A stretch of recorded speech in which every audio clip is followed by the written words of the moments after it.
Okay, so we'll pick up from where we left off, which was you guys having just approached the dwarven city of Gamor. I don't know how much you can remember from the last session's description of it, but the city is situated on top of a kind of a singular um, kind of mesa of a mountain. So, like the buildings rise out of this kind of flat mountaintop, probably a couple of 100 feet above the plains surrounding it. The dwarves have clearly used this to their advantage, and you can see the kind of summit is quite heavily fortified. Um, Castle walls built at such heights, clearly going to be hard to assault. But the main method of entry to this city, you can see, appears to be well, it's a mechanism of some sorts. Torek, as you kind of behold it, you start to see what appear to be a well organized series of pulleys, counterweights, and cogs that appear to be responsible for the lifting and lowering of platforms from the surrounding roadside plains to the what appears to be the main entrance of the city.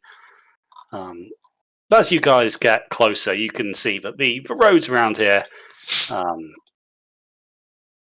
seem to culminate in what appears to be a small camp of sorts at the base of this mesa. You can see there are a few wagons queuing up, clearly waiting for a platform and a passage up into the city. So you guys come to the back of this queue. As you look around, you can see that some of the other wagons contain wounded dwarves, clearly military in purpose. You suspect that this is probably the result of the campaigning that's currently going on in Parfunis. But as you stand and watch the kind of elevator mechanism, you can kind of hear the cogs turning and these platforms kind of clunkily coming down on a series of very heavy chains. And the queue, as time passes, gets smaller and smaller until it's your turn to board the elevator. So as you ride the wagon in, Torek, the first thing you notice is that there is apparently a fairly sizable force of guards stationed here at the base of the mountain. One of whom you recognise as a sergeant due to the kind of a plume in his helm, but he steps forward and kind of gives you a curious look. What business have you in Gamor? Don't you know trade's closed to outsiders? Yeah, I will. I'll have to present that forged note that I produced earlier, won't I? Okay, so I'll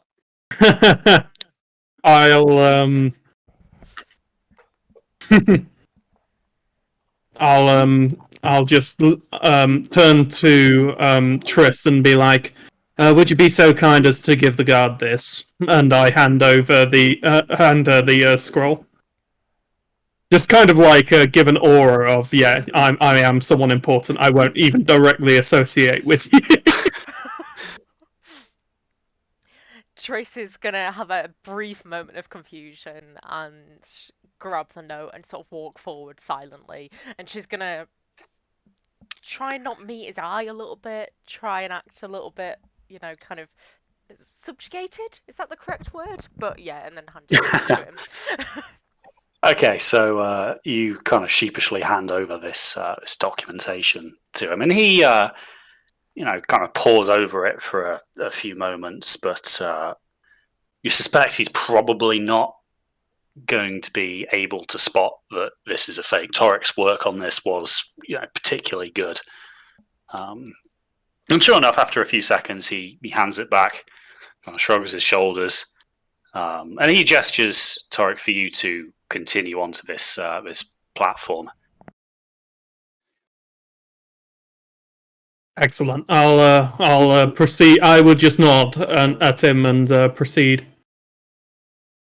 Sure. So the wagon is kind of stowed away, and you can see a few dwarven crew members of this platform come and lash it down to the floor. You can see there are a few kind of little iron rings in the floor that are clearly for this purpose. But they lash down the wagon and kind of tell you to tie the horse's reins to the sides of this platform.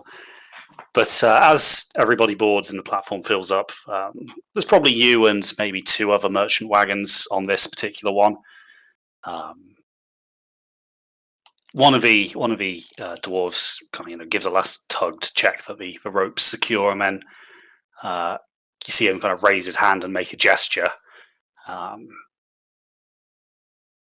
And one of his colleagues pulls a lever, and with a very disconcerting jolt, the platform starts to rise, and you can kind of hear the chains clanking as the mechanisms start to come into effect, and the platform is lifted up the side of this mountain.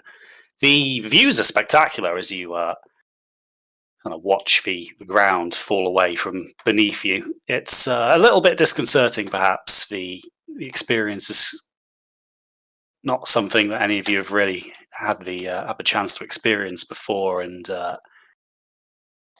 Torek, you do wonder a little bit about the dwarven mechanisms here, but the system holds. The platform coming to just as jerky a stop at the summit of this mesa. So the gates of the city lay before you. The dwarven crew members just as adeptly unlash your wagon from the platform, and you're free to move into the city. The first thing that strikes you, though, is that there is almost a constant din of metal on metal from in here. You can kind of hear the blacksmith shops going before you're even inside the walls. This city is clearly a fairly industrious one, and it seems to be working at full pace. Interesting. Does it seem to be... What kind of industry does it seem to be prioritizing? Is there like any like particular industries that are over-industrious compared to, say, a city in Parthunis, like blacksmiths? Roll me a history check. Sure thing.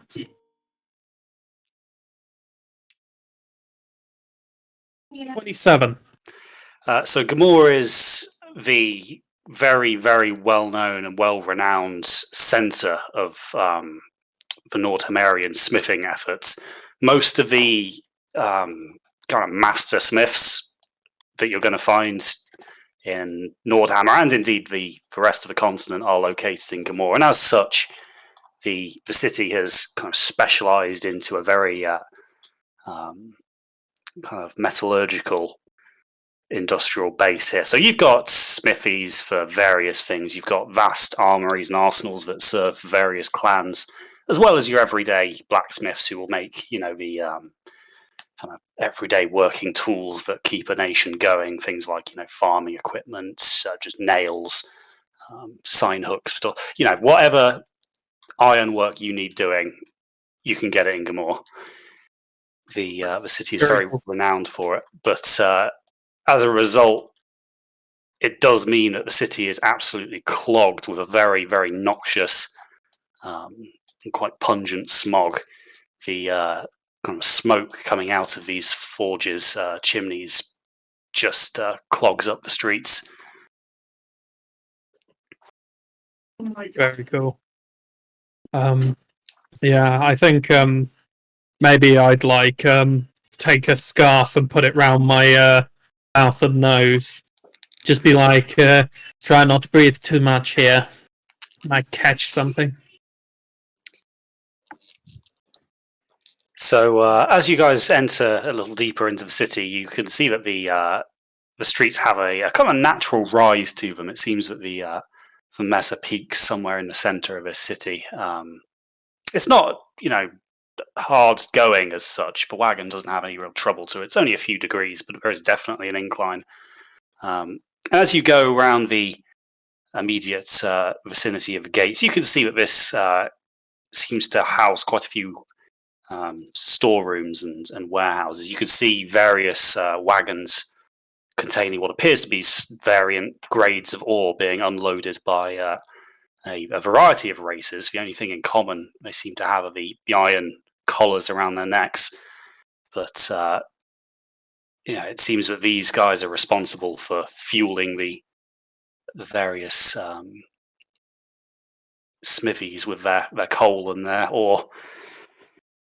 But as you go in, Torek, you can kind of get the impression of roughly where to find the city centre. The streets are quite linear and well organised. The dwarves are quite an efficient people.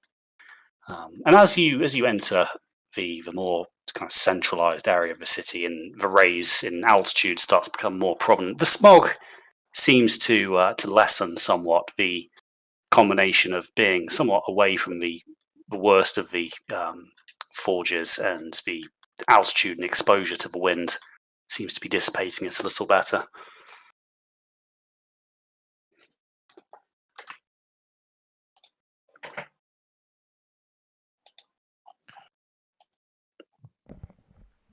Okay, so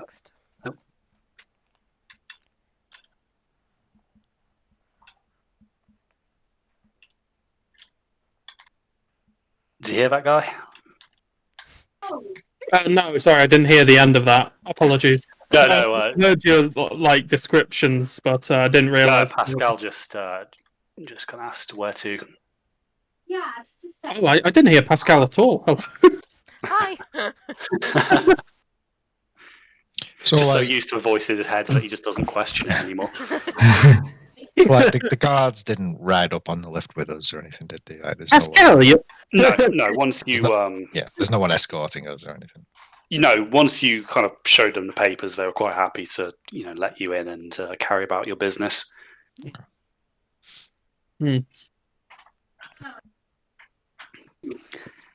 Sorry, I didn't hear what you said in my head. I was just winning a theoretical argument with you. Yeah, I did wonder what that was about. I thought maybe you might have mentioned it. No, I was wondering whether you had any idea of where we were supposed to be going here. I don't know any specifics, but we are a travelling trader and not of dwarf kind, so we shouldn't do anything that should attract attention to us. We should find somewhere to stay and then make our plan from there. Good place to start. Sure. So, as a very, very big mercantile centre, it isn't hard for you guys to find somewhere to stay. The most attractive looking of which is located, again, further into the centre of the city, away from the worst of the heavy industrial areas. But it's a fairly standard tavern, really, what you'd expect to find lodging in. You can see the sign outside the door hangs down and reads, the crossed tongs, and a pair of blacksmith's tongs clearly intercrossing on the sign. And as you enter, you could see, but at this time of day, it's not massively full. You've obviously got like a patron or two hitting the bottle a bit early, but it's only a few. The main thing you notice is that there's just a roaring fire going in like one central pit in the middle of the floor. It's not really too necessary, to be honest. The temperature outside is pleasant, and now that you're inside and out of the wind, there's really nothing to require such a big conflagration in the centre of a tavern. You suspect it might be a decorative thing.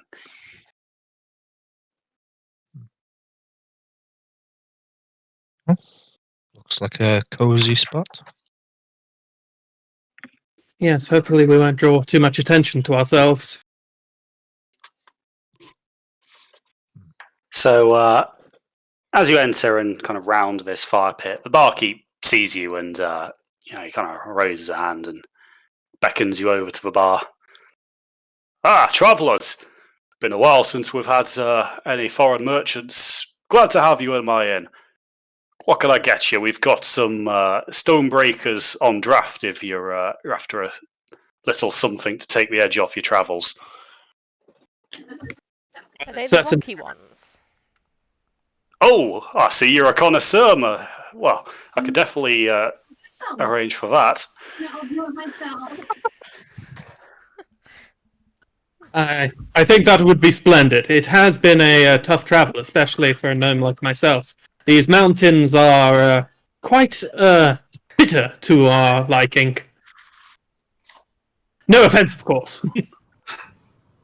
I'll take one without the rocks, please. Certainly, sir. I'll see to it now. It'll be 2 silver ahead.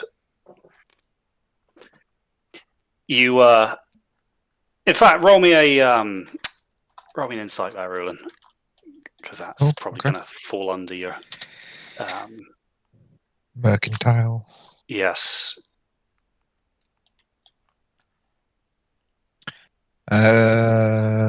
19. Oh, it's advantages. Oh. Yes, because you've obviously got that perk from the temple. We're going to be paying tourist 19. prices, aren't we? The prices definitely are inflated. The kind of the going cost for this is, probably half as much as what he's asked. Is anyone particularly gifted at haggling? Step aside.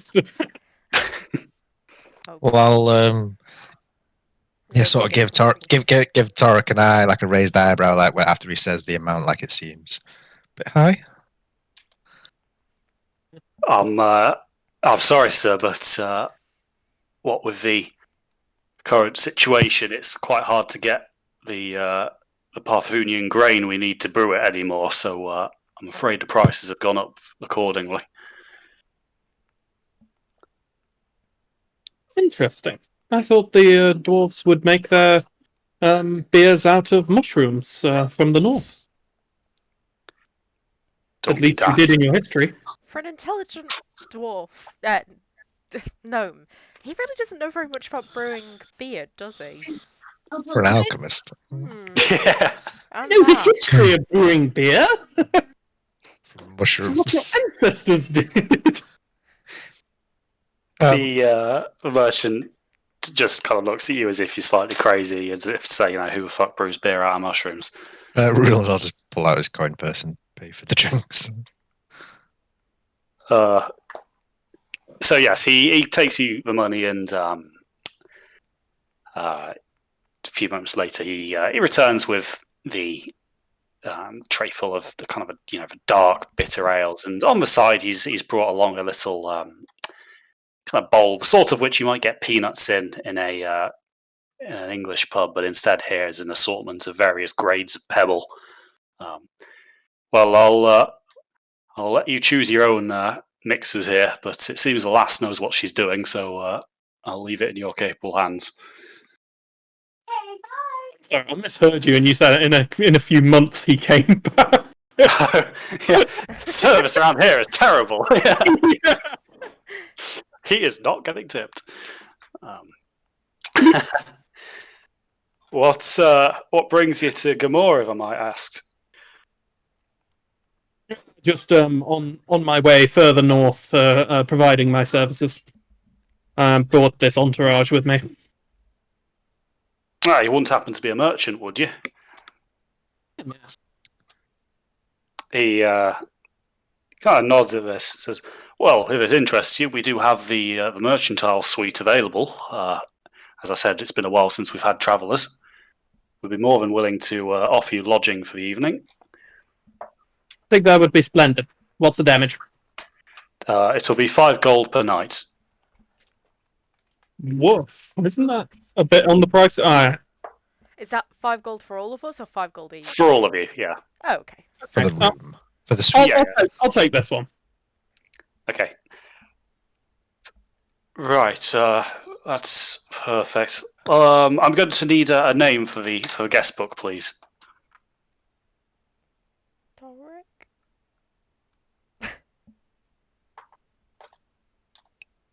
Sorry, I don't know your full Oh, name. near. Oh, okay. Falnir, and a surname, sir? No, that is the surname. Oh, I'm sorry, sir. Just tax purposes, I've got to know a full name.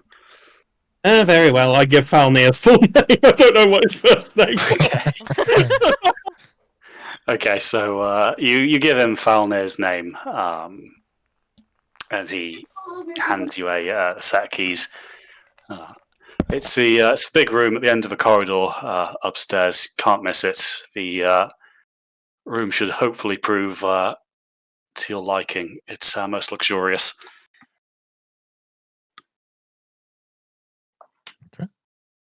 Thank you very much. So he kind of nods to you and goes back and starts wiping down the bar the way most good barkeeps do when they've got fuck all else to do. It's their idle animation. Pretty much. So you guys are left to your own devices in the pub as you kind of nurse those ales. Do we have to do any checks to make sure that we don't smash our teeth to pieces? I'm going to say that after your previous experiences with this particular brand of ale, you're going to be cautious enough to not require that. That's good to know. But yeah, it's obviously more pleasant for you lot than it is for Havel, because being a very dark, deep black, the beer just tastes like tar for you, Havel. Oh dear. But I love tar! Nice. But yeah, thankfully it's not as viscous, so it's not all bad. Do I notice the look on Havel's face as he's drinking it? Perception, please. Perception's +4.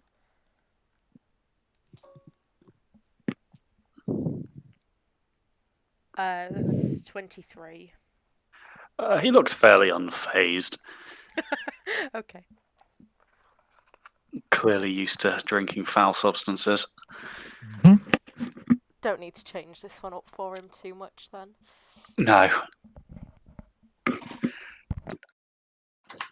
So yeah, it's probably at this point, just getting on for about 1 o'clock in the afternoon. Now that you've got in and up to the top of the city's entrance. So, never really determined where we'd start to investigate when we got here.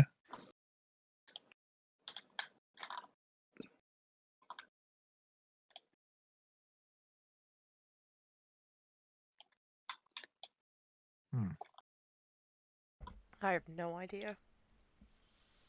What are we looking for here again? Like this guy asking. Like it's been a while since we've played. The absence of notes is apparent. So Yeah, basically, I've got the whole the leader of this place, and that's about it. right. Yeah. So basically, the whole point was that the clan. Oh, I've got the name of it somewhere. What were they called again? Clan. Hang on, 2 seconds. Got it written down here somewhere.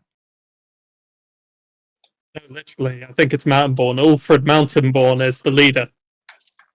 Yes. Oh, he's like the Jarl. Jarl, but it's the actual name of the clan is. I don't think I've actually written it down. It was like Jura. Jura is Jura, yeah. clan, yes. So because it seemed like House Clan Jura were running basically the entire show. There was like signs of them being the ones that had ambushed Croc and his men and what have you. And Gamor is their seat of power. So it was here that we decided to come to investigate, and also potentially this could be the place where Alistair has his base, or at least he might have some trace of him here, or the mercenaries that work for him and that kind of thing. I don't know how we're going to do this without going undetected, without sort of arousing a lot of suspicion, especially given the fact that we've lied our way into the city They are not going to be especially welcoming to us under the best of circumstances, and we are quite clearly not in the best of circumstances. Yes. They said think- that not many undwarven merchants come to this town, right? And this is merchant lodges. Well, not many outsiders. There may still be those who live here who aren't dwarven. Just trying to think of a good idea. Are we currently in the room? I'm guessing, since we're talking about our plan. Well, I had you guys down in the bar.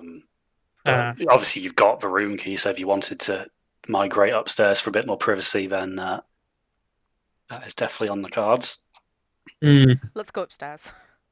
Yes.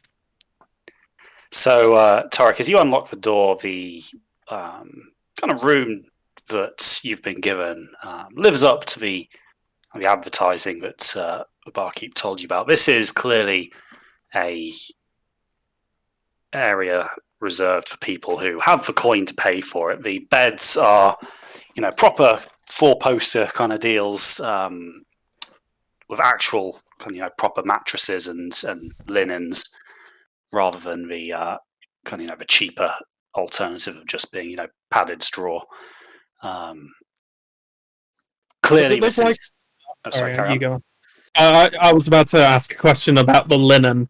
I was going to say. Okay. Yes, No, it's hypoallergenic. Don't worry. No. I was asking to see if it looks like that they had been washed or just made before the next guest came in. It looks like they've been washed and everything's been prepared. The room is tidy. It looks like there's been time between the last turnaround. Okay. I was just wondering because if there was like a hair on the pillow or something, I could take a dwarven disguise. Well, unfortunately for you, it looks like the hygiene in this place is actually quite good. Fuck! One time I need dwarves to be dirty in D&D.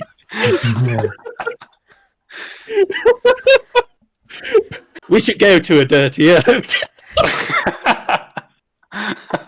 Tarek? I'm sorry, what? Oh, I think we lost you there, guy. I said, never mind. Anyway, plan. There are enough dwarves in Gamor that you could probably rustle up some dwarf hair if you really needed to. You could always check under the bed as well. Why would there be hair under the bed? I don't imagine they've invented the vacuum yet.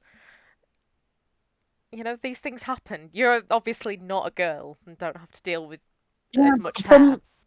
The problem is, if it's coming from under the bed, that could be anyone's hair. It could be the cat's hair. Could be anyone's hair on the actual bedding as well, though. Oh yeah, but it's more likely to be a dwarf. I guess it's just as likely to be a cat. Mm-hmm.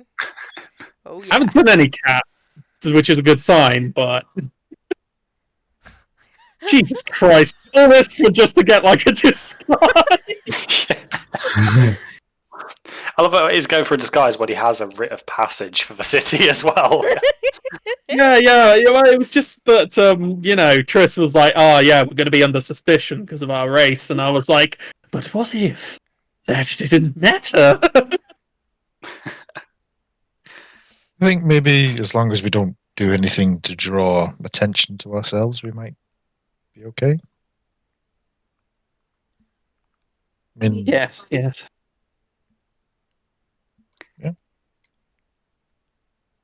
So as you guys are chatting away, you hear a knock on the door. Three kind of fairly close together knocks. Would you answer that?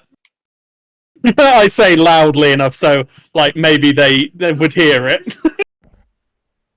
Trish goes to yeah. the door. Okay. So the barkeep is stood outside, and he kind of presents a sealed envelope to Triss. Sorry to disrupt you so early, but I've just had a delivery. I've been told to present this to the gentleman in our Mercantile Guild's room. Didn't really say what it was about, but as you can see, I've not opened it. No problem. What did he look like? Oh, well, he was fairly, well, I suppose for you we're all short, but a fairly short dwarf, even by our standards. Fairly common-looking guy. From the look of his hands, he's a bit of a worker. Didn't really think much of it, really. Sorry, I can't really be more specific than that. No At least we've worries. ruled out Titus. Yeah, and as long as it's not a tiefling. Yeah, thank you. Anytime, and he kind of gives a curt nod and traipses back downstairs to the bar. But as you examine the letter, Triss, you can see this envelope is in fact unmarked. The delivery was clearly done by hand. Tarek, do you want to open it? Yes, I suppose I could. So is it like a wax-sealed scroll or what? No, it's not wax sealed. It is just kind of neatly kind of tucked in, and then sealed with an adhesive of some sort. But the envelope proves easy enough to open. So as you read the letter, you kind of recognise the handwriting straight away, Torek. It simply reads, Lord Vernan and your companions, I'm aware that you're in Gamor, and I believe it's about time that we were to have a conversation. I've arranged this through an intermediary, a merchant in the city. You can find him by looking for the shop or the house of Darius Krongren. He's a notable dwarf. You will find him. A party of your skills shouldn't have any difficulty with that. I will be waiting for you, 6 o'clock sharp. And then it's just signed with a Q.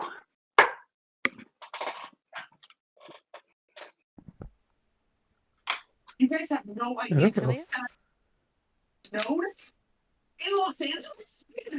Yeah, so I know I recognise the handwriting, maybe. Quintilius, do we know any other Q people? No, I don't think so. Maybe not. Well, if Quintilius is the most important anyway. So, what time is it now? By now it's probably about 1:30. Done. Go. Yes, done. Thank you, watch. I mean, one of you does have a pocket watch. So. Yeah, that's... And can't Havel tell the time just sort of instinctively? You can tell when it's going to be sunset or sunrise. Yeah. And north. Can always tell which way is north. Right. Being autistic has its perks. Just don't touch all those blows to the head from falling out of trees. Just giving him like one of those like animal things where they've got like that magnetic detector in their head. So. like a pigeon. Yeah. I will always fly home. Oh my god, your spirit animal being like a pigeon makes too much sense. Likes trees, yeah. Oh dear. That's all we got so far. So Havel, when you're taking your levels in Druid, because that would be great. Oh, it's a shame that Rangers can't form shift. That would be. Well, then what would that'd be be the cool. point of druids? Yeah. Should fucking do tree shit. I don't know. Do tree shit. I think that's what Havel does, isn't it? No? No, he does shits in trees. That's different. Of course. Shit's off trees. Yeah. The evidence of him being a pigeon mounts. Yeah. Just some unsuspecting merchant's wagon passes on the roof. Just Havel. Just right to- I just have this fucking image in my head of like us being out in like a fucking forest camping and we're like, right, need to take a shit. climbed a tree. Yeah. Climbing up, yeah. Is it right on someone's tent as well?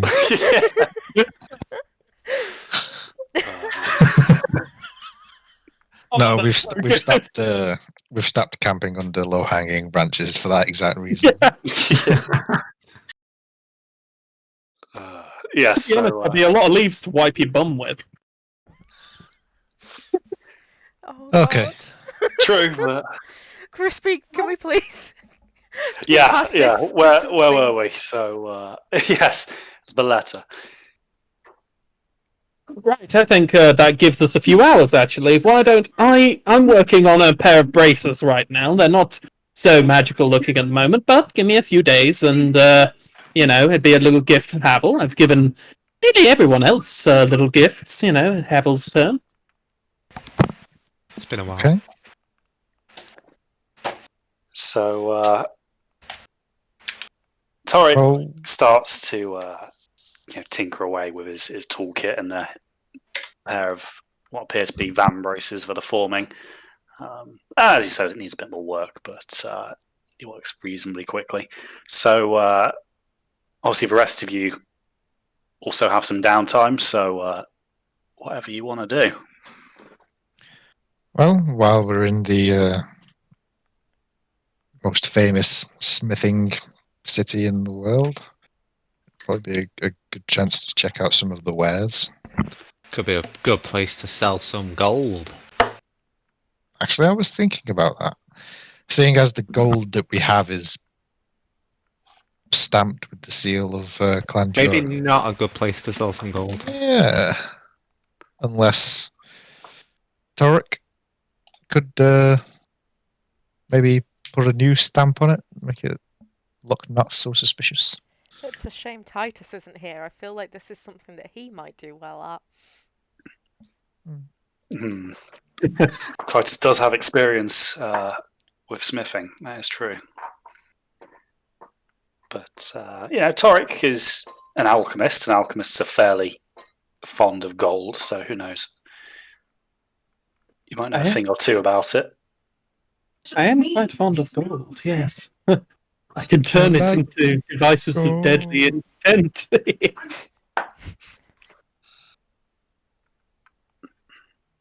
So perhaps you could disguise the markings a little bit so it's not so suspicious. And then That's we all could you want. maybe sell it. Okay. I'll take a look at it, and I'm just kind of biding my time while I read this magical tinkering effect. So, Torek, obviously you, as an alchemist, are familiar with gold and its properties, and you know that it's a fairly soft metal. The easiest way would, and it wouldn't even need you to do it, is like you could probably just scrape the seals off. It would mean, losing a little bit of the surrounding gold, and it might, it would look like somebody had tampered with it. And the more scrupulous smiths in town would, they'd know that this is probably suspicious. If I used a heated scrape, it would leave less obvious marks, more like clean lines in it. And, it would have to be, the scraper that you used. But it wouldn't be just as simple as heating it in a fire. Really, it's a fairly high melting point. Gold is. You're not going to be able to cause it to get into liquid form. I do Really, not need it to go into liquid form. I just need like a hot metal on hot metal action. While it doesn't go into liquid form, it does make it more flexible and more suitable for what we're trying to do here. it's true, but you are probably still going to need a good few hundred degrees. Would produce flame sort of directed at it, like directly, have any help? Probably, but it would require fairly lengthy exposure. But given that and sufficient airflow, you might be able to get it up to the right temperature for that to work. I mean, it's either that or we try and find a dirty smith in town who's willing to melt it down for us into new ingots. Or just we can sell it for slightly less than we would get for a top tier merchant, but to someone who's not going to ask any questions about scrapings. Yes, but I don't know much We about the won't get its criminal full underworld. value, but it's just a lower end goldsmith, perhaps. Ooh, oh, I have the stomach acid of a purple worm. Oh, God. Okay. Let's not lose all of the gold in some fucking mad experiment of trying stomach acid on it. No. Stuff that's image of him fucking dropping it on and the entire thing just going. It's like ghost in the floor. Well, gold's not a particularly reactive metal, is it? So It But just this is- weaken its integrity a little. But yeah, you're right. It's not very reactive. But better save that for I don't know when I could throw it at someone in heavy plate or something. Although I do need to think of something to do with that stomach acid sooner or later. I don't know what the shelf life is of acid. yeah. Probably the duration it takes to burn through whatever you're storing it in. Jeez. So you're saving the acid then. It's either that or because I'm trying to just look through my inventory. I could probably use like I was thinking maybe like a power supply and I could use my tinkerer's tools to form it into like a goldsmith set to give me an advantage.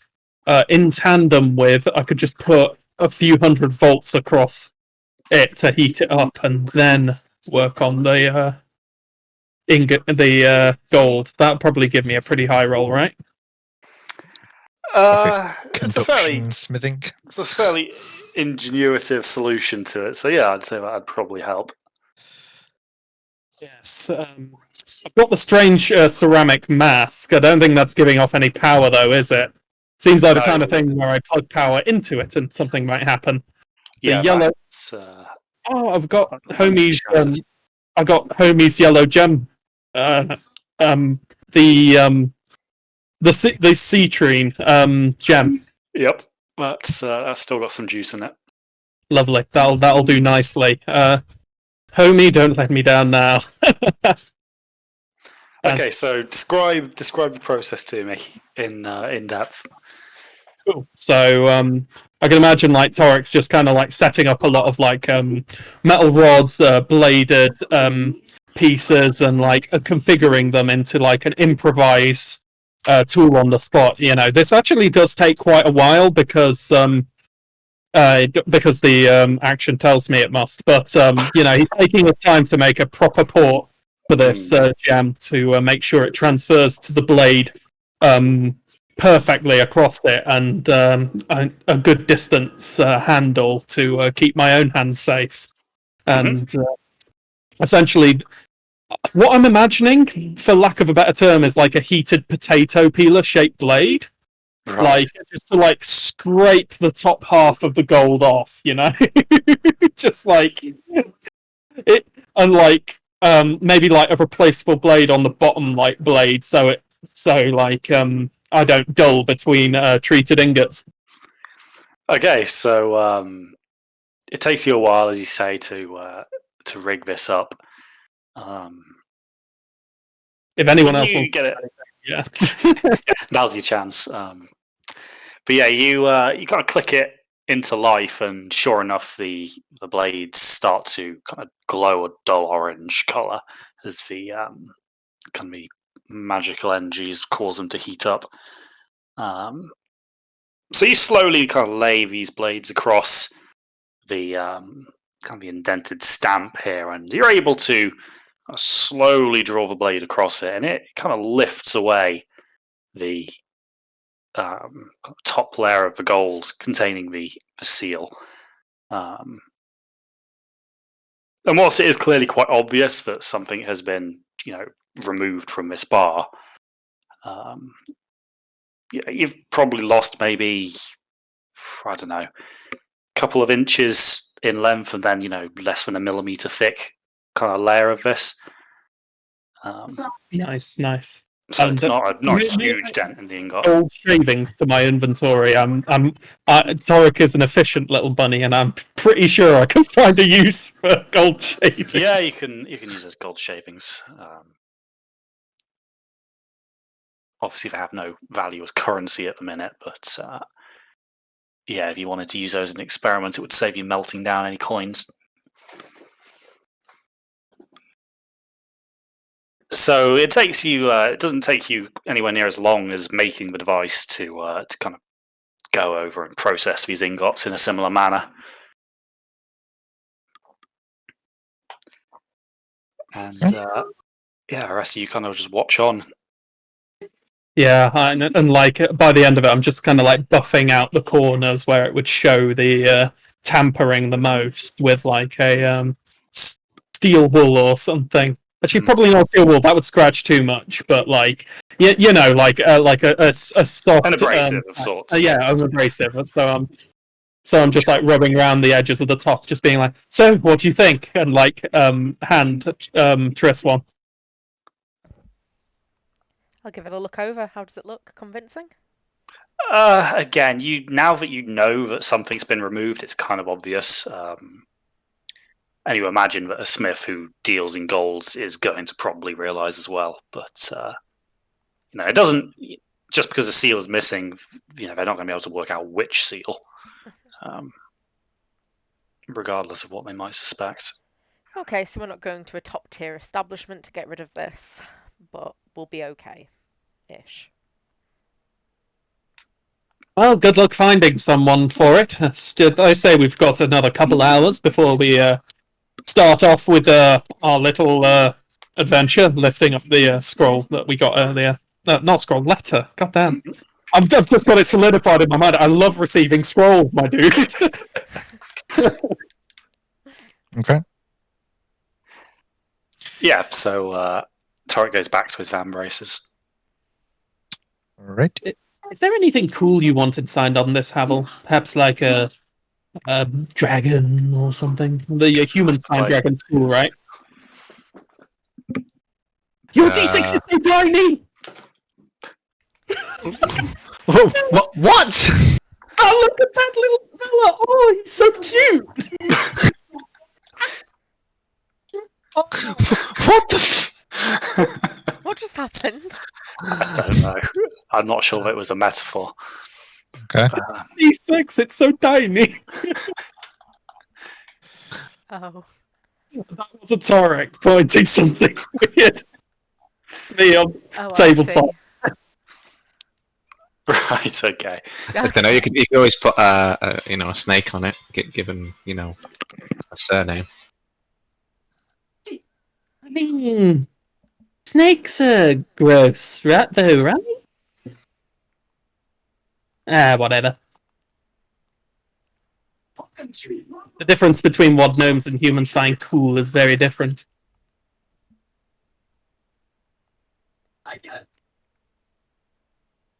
Okay, so Tarek, you get to work on those. As you say, it's not probably going to be finished today, but you can at least put a few hours in.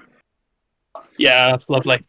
So the rest of you are now in possession of these modified gold ingots, and you've got probably 4 hours or so before you really need to think about attending this meeting. Okay. So we'll head for the merchants' quarter or the smithing quarter. Sure.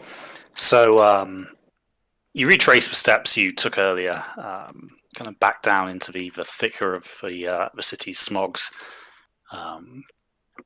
As you go closer to the walls, the din of hammers gets louder. But you can see you've got like no shortage of smithies to choose from here. So you go into one that looks like a it has a refinery in it. You can see that outside, there's a large deposit of kind of coal and some ore. alongside they're clearly capable of smelting in this establishment. But as you enter, the kind of first thing that really strikes you is the heat. The kind of the ambient air temperature is, probably a good 5-10 degrees warmer inside, even just at the door. But in the depths of this building, you can see that there are several lit furnaces, with several dwarves kind of standing over them doing various tasks. All of them, clad in protective leather aprons and gloves. But there is what appears to be a kind of a master smith standing away supervising, and he sees you guys enter the smithy. He is a little confused, but he turns and kind of walks over to you, leaving his apprentices to their tasks. What can I do for you lot?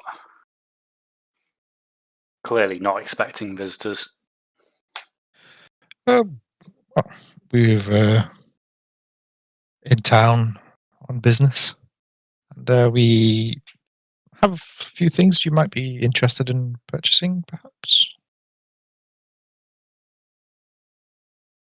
We're not conventional merchants, I'm afraid. We don't really do wholesale buying and selling of goods. You'd be better trying your luck in the centre of town near the markets. Right, I see. So you wouldn't be interested in this then? I'll pull out just one ingot just to gauge his reaction. So as the gold appears from your robes, you catch an eyebrow raise a little bit in surprise. Oh, you didn't say you were dealing in metals. Well, that might be a different story then.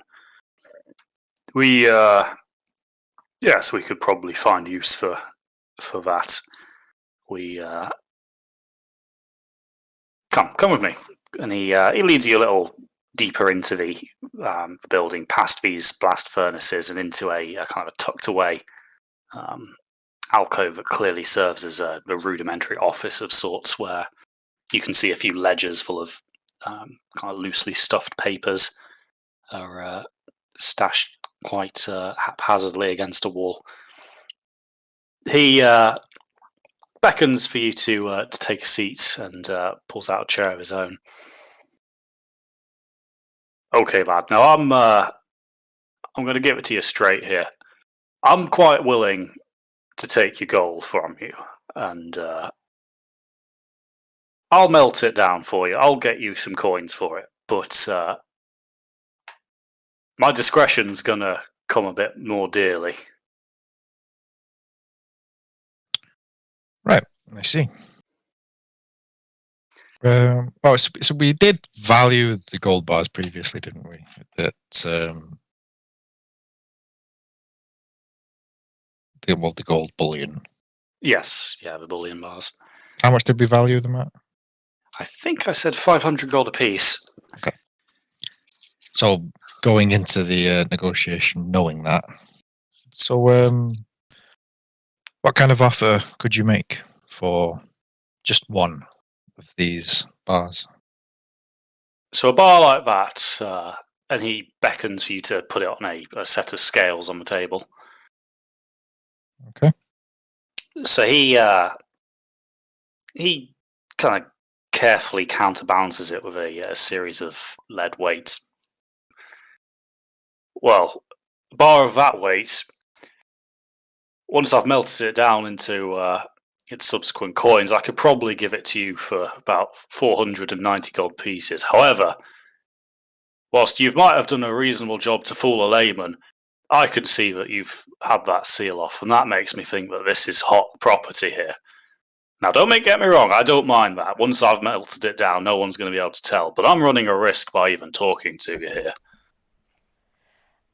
I highly doubt anyone has noticed that it's gone missing yet. Oh, I've only got Say your it word for that, love. hot property. Well, what sort of price might that risk go for?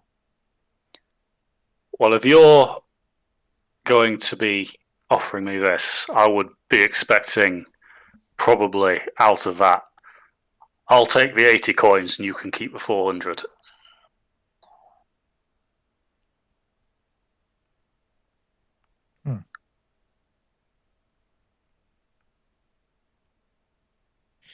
Well, we do have a number of these bars that we'd like to trade over, so losing 80 gold coins off each of them would be, would be quite a lot for us. I'm thinking maybe you'd take 50 off each instead. You'd still walk away with a fair amount. Depends, how many bars are we talking? Actually, that's a good point. So we had 14 altogether, didn't we? Because we had 2 each for the 7 of us. The 7 of you? You got a party member I don't know about? Well, no, I'm saying that in my head, sorry. I'm just talking out loud. I'm thinking out loud. But we didn't say that we took Titus's, so I guess we'll leave that for him to figure out. But we didn't say that we took Torix with us either. Or Torix didn't give us his to ask us to melt down. Or did he? Didn't he? I thought he did. Okay, yeah, so you did. So that's so we Yeah, have no, 12. I think Torek would have started on his own, wouldn't he? Yeah. So, yeah, well, let's say we have 12 bars to hand over, 50 gold each. You know, So you're throwing Titus in as well there? No, Tarek. Yeah, okay, so there's only 6 members in this party. Is it? Yeah. Oh, yeah, so there is. Didn't take 2 for myself, did I? Did you look at Discord, count the number of people? I've done that. I've counted Crispy as well. Oh, probably have done that. Yeah, I don't know. I'm probably looking at the top right or something. Okay, yeah. Well, so you yeah, can let's say we took Titus's then, and we can give him the money when he gets back. All right. Okay. And then if not, we could just retcon that later. So off the top, you're talking 600 gold there off in total profit. That's a hell of a steal. He kind of runs his hand through his beard, and he's clearly doing some maths. It's a good price, but I must say the longer duration that's going to take to smelt down means that I'm going to have my foundries not producing their designated quota of iron for the day. If I fall too far below, that's going to start raising questions, and that means that my risk's going to be a bit more. So I think my offer still stands at 80.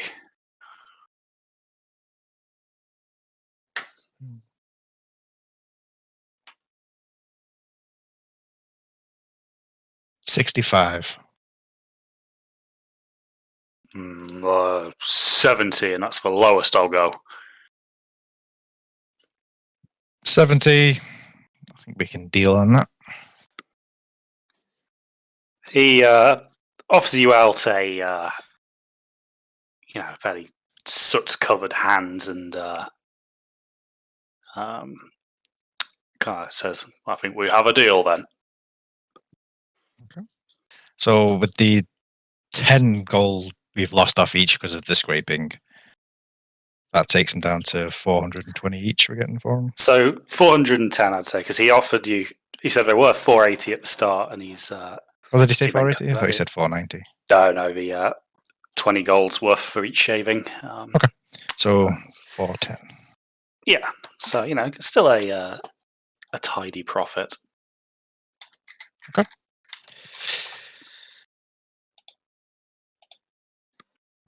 How much are we actually adding each? Well, each will be 820, I guess, and then I'll keep hold of Torix and Titus's. Maybe. Does he have any platinum he could hand over? Yeah, if you wanted to exchange some platinum pieces, as a business, you would probably have a couple of those lying around. Yeah. Trying to think of how to do it though. because carrying around fucking 1,600 gold pieces is probably quite quite a hefty sack. Yeah, Actually, no, it'd be more than that. I'd be carrying 2,400 with myself as well. Like, yeah, it's a fairly sizable chunk. On that. Okay, yeah. So I've got 560 gold myself. So with a bit of if I threw in a few extra pieces, I can take. If you can give me, I'm trying to work it out. That I'll still be able to give Toric and Titus their full amount as well, which is one platinum's. How many platinum is for gold? Is it 100? 10 gold to 1 platinum. Or is it 10? Isn't it what I'm about? I thought it was 100. All right, okay, and yeah, so it'll probably be if he's just give us as much as he can of it in platinum, then Sure. So he. I thought it was 100 each. Yeah, I was under that impression as well, actually. But then again, I don't think I've ever actually bothered using the various coins in this, just due to the fact that I don't use the weight system. Oh yeah, no. If you click on it, it does say platinum 10 GP. Electrum. No one's ever used Electrum ever. No one ever uses Electrum. Cool. So he gives you a bag, and it's obviously a little lighter now that you're not lugging around as much gold. Yeah. But yeah, he seems fairly content to go away and melt down the gold in his own time, having paid you the equivalent now. Yep. So that's 82 platinum. And then I'll say that I'm keeping Torix and Titus's to one side. Mm-hmm. Sure. Pleasure doing business with you, Master. And we won't take up any more of your time. Oh, well, good day to you, lads, and safe travels home. And you. We'll take our leave. Cool. So he starts to, pile up these ingots. Clearly, take him a bit of time to process all them. Then you make your way back out of the smithy into the streets. The air seems much cooler out here. Yeah. So what time of day is it now? So now you're probably looking at about 4 o'clock-ish. So it's getting on a little.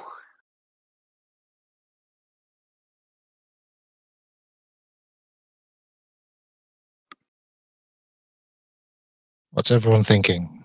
Is it time to go back and retrieve Toric, or have we got a little bit more time? Well, we've got some time. You've got 2 hours before the invitation. We can take a look around for supplies that we may need. I mean, don't forget we're going up against Quintilius here. It may behoove us to be prepared for it. Is there a magic shop? There would probably be some shops of that description. Please, could I go shopping? Magic shopping. Magic shopping, everybody's favourite. So that's going to be at least 6 hours shopping off. We missed the meeting, guys. Crap. Yeah, magic shop. Let's go. Alrighty, so you guys make your way back up towards the centre of town where the market is. You pass the tavern and continue up. As you're going, you pass a very intriguing building. The kind of most obvious thing that stands out to it is the main entrance is flanked by what appears to be a pair of very large mammoth tusks, and above these lays the quite sizable skull of a creature you've never come across before. But whatever it was clearly quite big. You can hear, there's quite a lot of raucous laughter coming from inside, and seems to be sounds of revelry going on within. But the market's lie beyond, so you carry on in search of a magic shop. So coming across an open stalled market, you can see that there's clearly places where stalls are closed due to what you imagine to be the lack of foreign goods and merchants, but there are a few open. One of which is an apothecary's shop, and you can see that this quite elderly dwarven lady has a whole array of potions and sundries. We'll have a browse. So she does have a few kind of healing potions of various strengths and potencies. Those first catch your eye, but there are a couple of slightly more unusual concoctions behind those as well. Some of them are, more pricey than others, but you can see there's a real selection here. A lot of these are kind of geared up towards common ailments and illnesses, things to cure various conditions that people might have. They would make a lot of money out of. But seeing you're interested, the apothecary, kind of gestures that she's willing to maybe give you a few of her more unusual potions. Anything in particular you're looking for, dears? Potions wise, not too sure. Maybe. I was mostly just curious about what you had. Have you got anything that I might not have seen elsewhere? Well, we have a few local remedies and special tinctures for you. We have a particularly potent brew here. It's something that we don't really see too much elsewhere. And she kind of pulls up a blue vial containing a kind of not quite clear. It's kind of pale and slightly cloudy, but you can see there's a few bubbles as she disturbs the vial, Triss. It really hones one's senses, and I've heard there's a lot of people say there is really nothing quite like it. So, gameplay terms, this is going to give you a 10-minute period where you gain advantage on anything to do with your senses.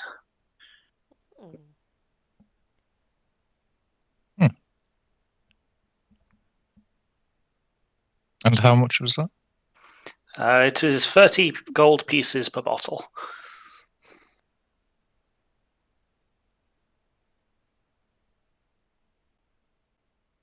Interesting. I'll take a bottle. Sure. So she hands it over, and you're cautious not to shake it too much as it fizzes a little bit, but the cork is quite secure on it. Carbonated. So what am I calling that? Just put that potion of perception.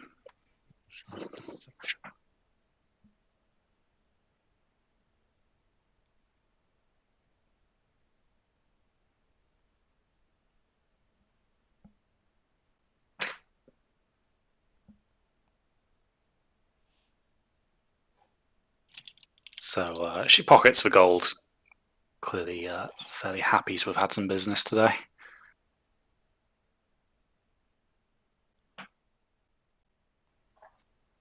Is that everything, my dears?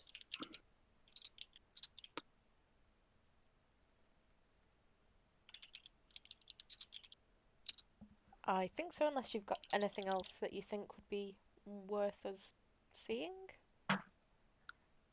Well, you look fairly healthy. I think most of my salves would probably not do you too much good. I'm back. You guys buying potions behind my back? For betrayal. And would you have anything besides potions and the other curios?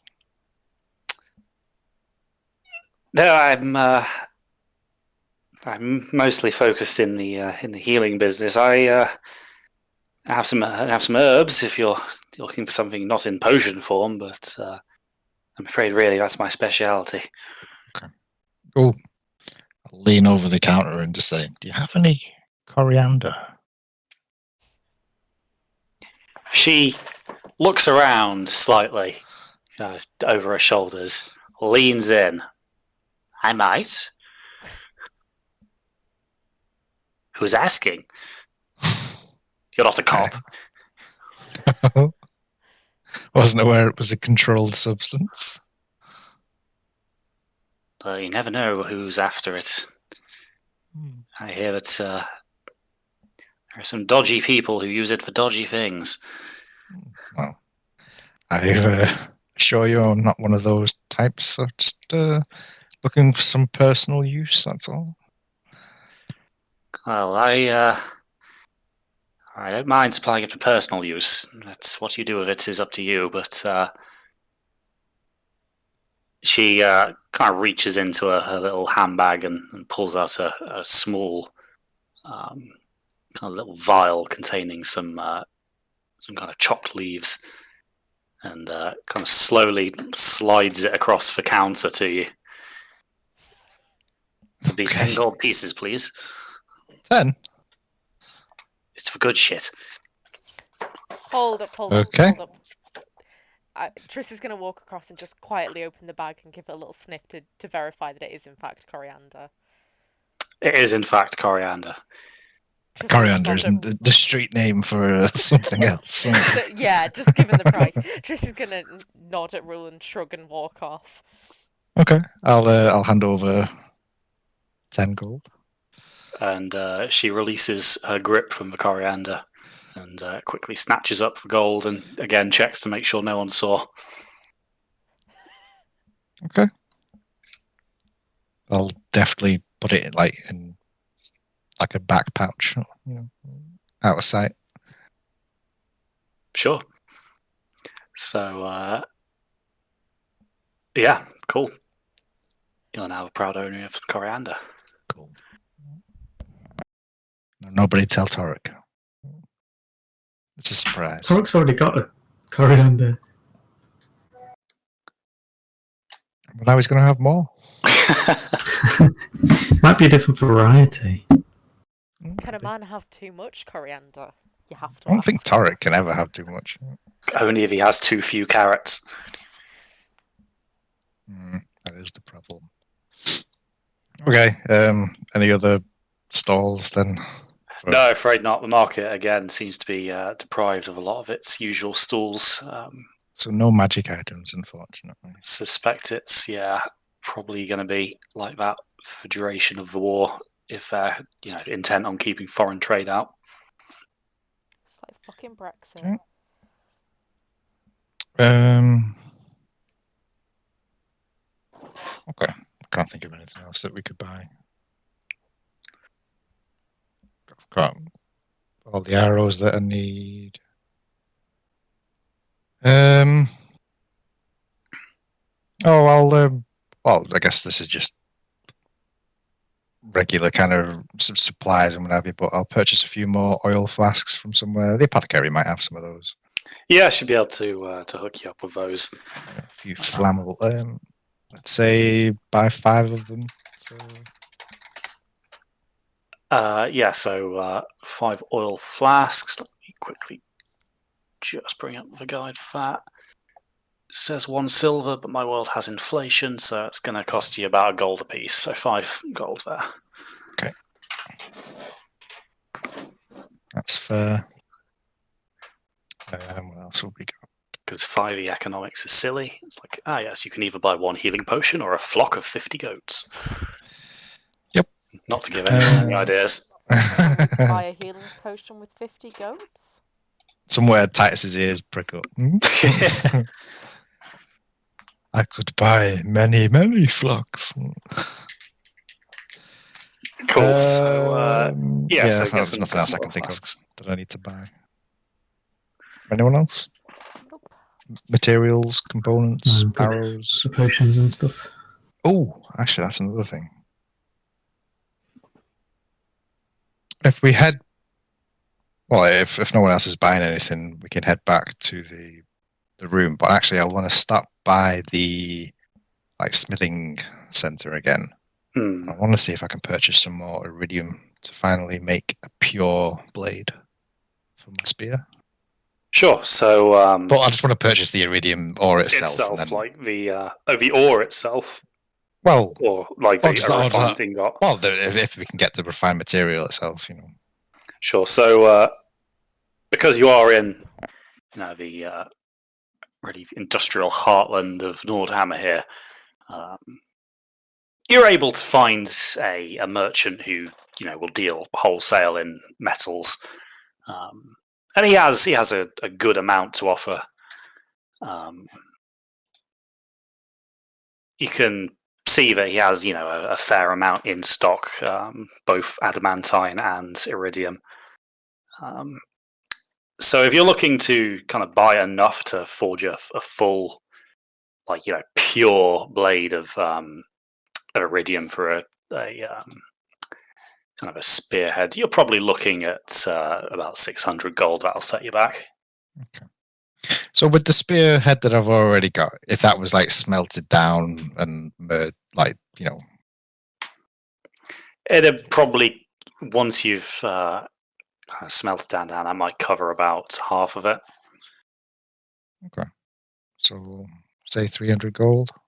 Okay, so you buy 300 gold's worth of iridium. So that's Does it come in like an ingot kind of form? yeah. See, that's 3 smaller ingots, worth 100 gold apiece. That you buy. Cool.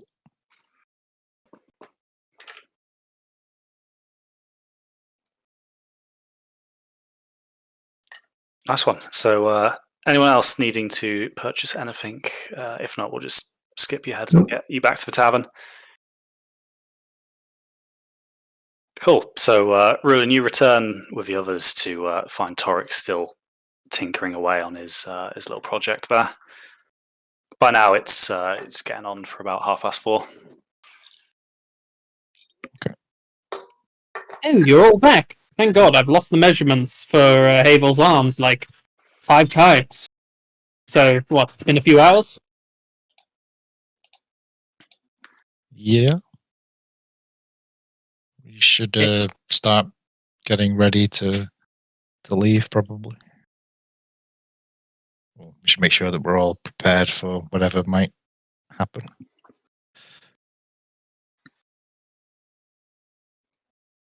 Cool. I'll just go get my things and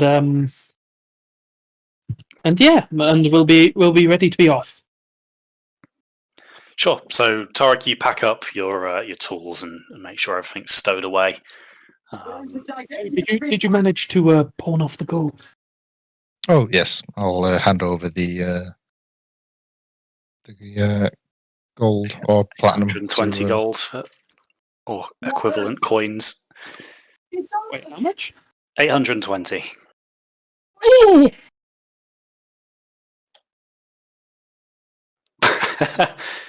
That's a lot of carrot and coriander soup. Yeah, it is. Why do I feel like Roland should have given Torek that in small amounts so he doesn't go out on an absolute fucking bender? I just love the idea of being trusted with deadly weapons to fight all sorts of horrific creatures, but having to have an allowance so he just doesn't blow it. Because he will just go out and buy 820 gold's worth of fucking Diamonds magic or something, beans yeah. or something. Right? So I have a plan.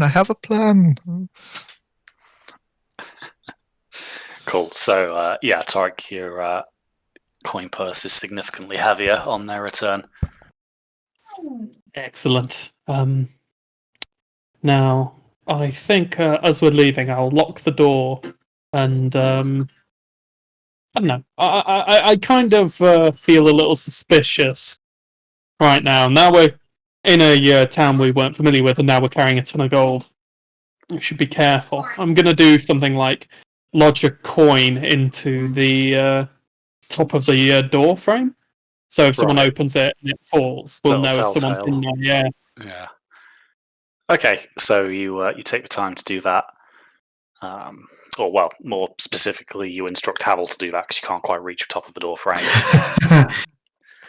But yeah, you make sure it's all to your liking before you set off.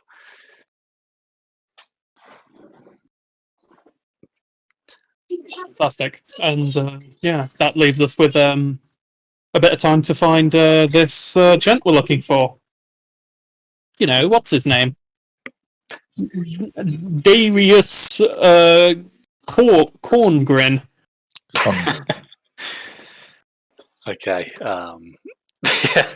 I love the way he has the letter as well, but Torek just can't be bothered to double check it. Yes.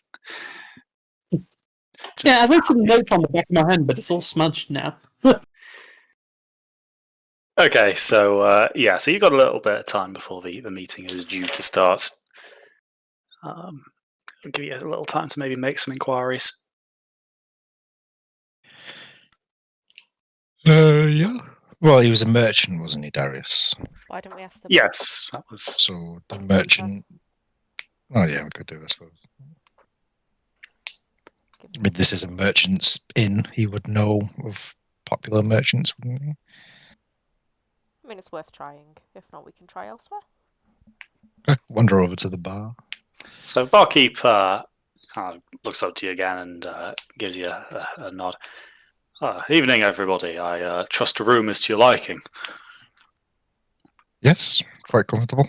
Thank you. We have a meeting shortly with Master Darius Congren. I was wondering if you could give us directions. Ah, yes, Master Cromgrim. You'll be wanting to take a left out of the tavern door and continue along for a few hundred meters, and then where the streets cross onto the central avenue, take a right there and keep going. You'll see it on your left. It's a large property, hard to miss. The crest you're looking for, it's a six-sided gemstone. Is fairly good friend. He patrons the inn quite a lot. Okay. Thank you very much. No problem, sir.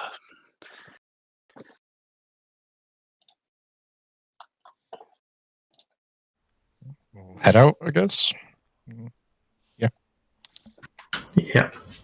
Okay, so the instructions, make it easy to find this place. And as I said before, dwarves are quite big fans of orderly city planning, so the navigation proves to be very simple. And as you arrive, you can see that this property is a sizable one. It speaks of considerable wealth for the man within.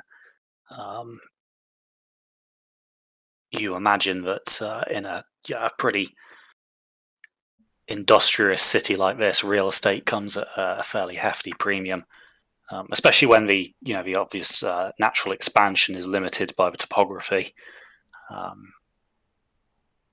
But as you kind of approach the front door, the door actually opens to reveal a kind of fairly neat-looking butler. You do notice, however, that it's a half-elf. Would it be Lord Vanarn's party? Yes, it would be. Ah, excellent. Please follow me. Lord Cromgrim has been eagerly anticipating your arrival. He beckons for you to enter. And by now, you guys are you've seen enough of nobility's housing to kind of expect what comes next. It's the usual, kind of grandstanding and very overt displays of wealth in the form of fine art and very decorative grand staircases. Ironically, the more you see this in different locations, the less impact it seems to have. Nobility seems to be, at least seems to have its common traits, whichever realm they come from. But the butler beckons for you to follow him into a side room, where you can see it appears to be an antechamber, where there are several chairs to presumably entertain guests. Please make yourselves at home. We have refreshments on hand. The Lord is currently engaged, but I shall let him know that you're here. Can I subtly try and cast detect magic after the butler has left? Sure. So, Triss, there is magic somewhere in the house, deeper in, but nothing in your immediate vicinity.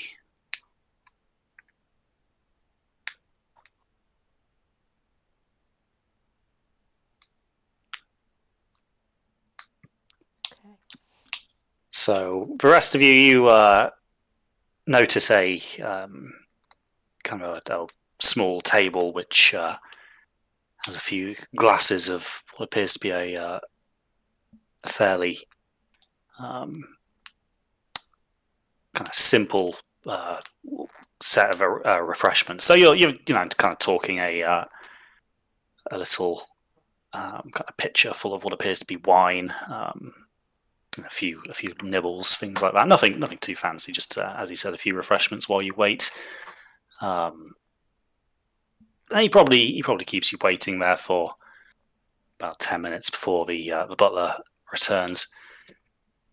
Apologies, the wait. I'm afraid was due to the master having some business to attend to, but he's concluded that, and as such, if you would like to follow me, I shall lead you to him. He's looking forward to meeting you. So once more, the butler leads you further into the house, up a set of these staircases, and into what appears to be a large kind of office of sorts. You can see that there's portraits of what you presume to be past generations of the Crumgrum family. All of them fairly stuffy-looking dwarves, adorned with various prominent pieces of jewelry to just emphasize their personal wealth. But the desk itself is fairly utilitarian. There's not much clutter on it. Behind the desk, you can see a very well-organized bookshelf containing a series of what appear to be ledgers. But sat in the chair behind this desk is a fairly stern-looking dwarf, but he stands as you enter. Ah, you must be Lord Vanan and his entourage. Please, welcome. Have a seat. Welcome to my home. Thank you for the welcome. He extends a hand and proceeds to shake every one of your hands.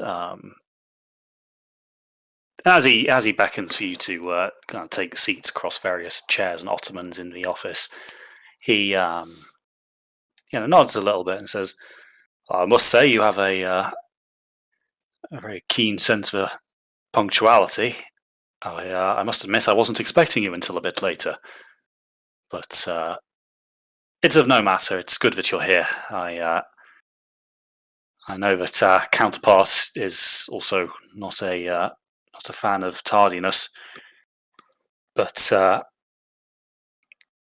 must confess I'm not particularly privy to what it is he wants to talk to you about. I am merely an intermediary in this process." So, how is it exactly that you know our counterpart?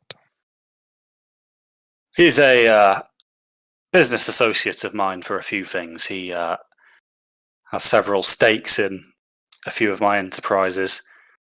He's a particularly well-connected individual, and as such, that allows me to get particularly lucrative deals in certain markets I might otherwise not have access to. A good friend to have, then. Indeed, certainly. He's he kind of gestures to the room around him. As you can see, he's brought me much benefit. And, So what business are you in exactly? Acquisitions mainly. I have a certain knack for getting the right things to the right places and to the right people.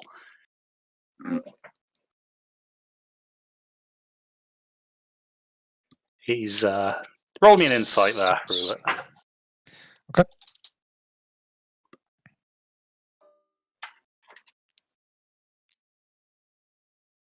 13. He's being quite vague with that, probably Yeah, deliberately. sounds pretty sus.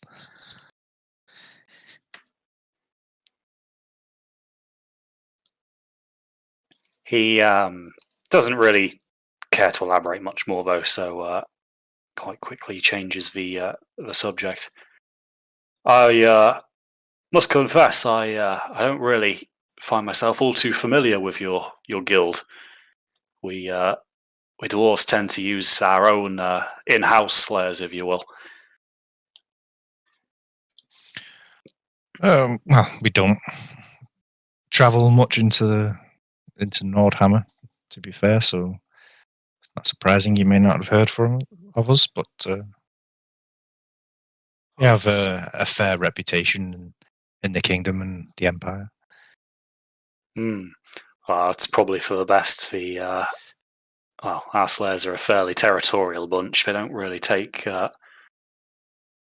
too kindly to people doing their job for them.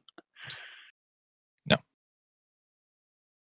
But, well, I say that. They've earned a right to be, shall we say, a bit more arrogant than the rest of us. They do all of us a good service keeping the wilderness at least somewhat safer. While he's talking, I'm just going to subtly try and look around and keep an eye out, because maybe it's a little bit suspicious that Quintilius hasn't shown himself yet. Okay, so I don't want men with swords to suddenly burst from the walls and start stabbing us. So the office kind of overlooks the main street. So really, you kind of subtly maneuver yourself, so you're kind of leaning against the window in a kind of fairly natural-looking way, but you can kind of keep sending a sideways glance out towards the road. But it doesn't appear that anyone else is making their way onto the property while he's talking. Can I keep a sort of tab on that magic and whether there's any other ambient magic as well going on? Sure. So, Triss, the magic seems to be in the same kind of area as previously located when you last scanned it. It doesn't appear to have moved, and it is the only source you're detecting. Okay. But it's still not in your immediate vicinity.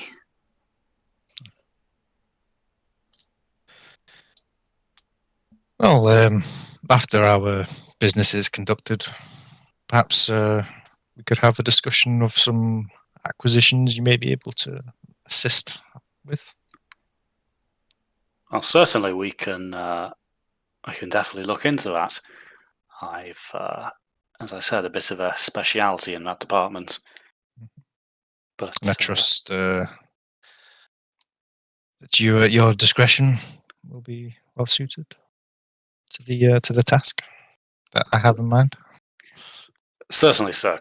The confidentiality. Sorry, let me try that in English. Of our clients is paramount to our business model. Of course.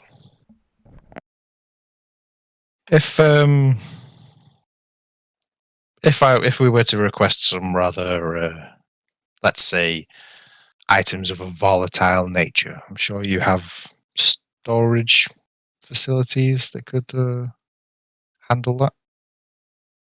He kind of looks at you a little bit and just clearly trying to work out what exactly you're referring to. Well, so when we usually deal with hazardous materials, we take the appropriate precautions. Okay. Making a mental note that we should have had a look for some fluorite while we're in the city. We'll do that before we leave if we can. So stopped working. As you are chatting, a knock on the door is heard, and the butler enters. Forgive me for the intrusion, my lord, but it is nearing time for dinner to be served. The dwarf kind of nods, kind of pulls out the pocket watch and looks at it. Rulen, you check your own and notice it's now probably about 5 minutes to 6. So it is. Please, if you'd follow me, we'll adjourn to the dining room for a meal. Of course. Everybody knows that the best deals are always done over a hearty portion of fine food, aren't they? Indeed. I look forward to it. So you're led into a particularly large and impressive dining room, which makes you think, given his closing statement, that he potentially does quite a few of these business meetings in his house where he entertains potential clients. So you guys are led towards a table where you can see that clearly a seating plan has been preordained. You have 6 chairs kind of laid out on one side, which should be 5 because Titus isn't here, and I'm just automatically saying 6 because that's what I always say. So you have the 5 chairs laid out on one side of the table. You have one at the head, which the dwarf makes his way to and sits down in. And then opposite, you have just the one singular seat, which, as it stands, is currently unoccupied. Please have a seat. The meeting will be starting very briefly.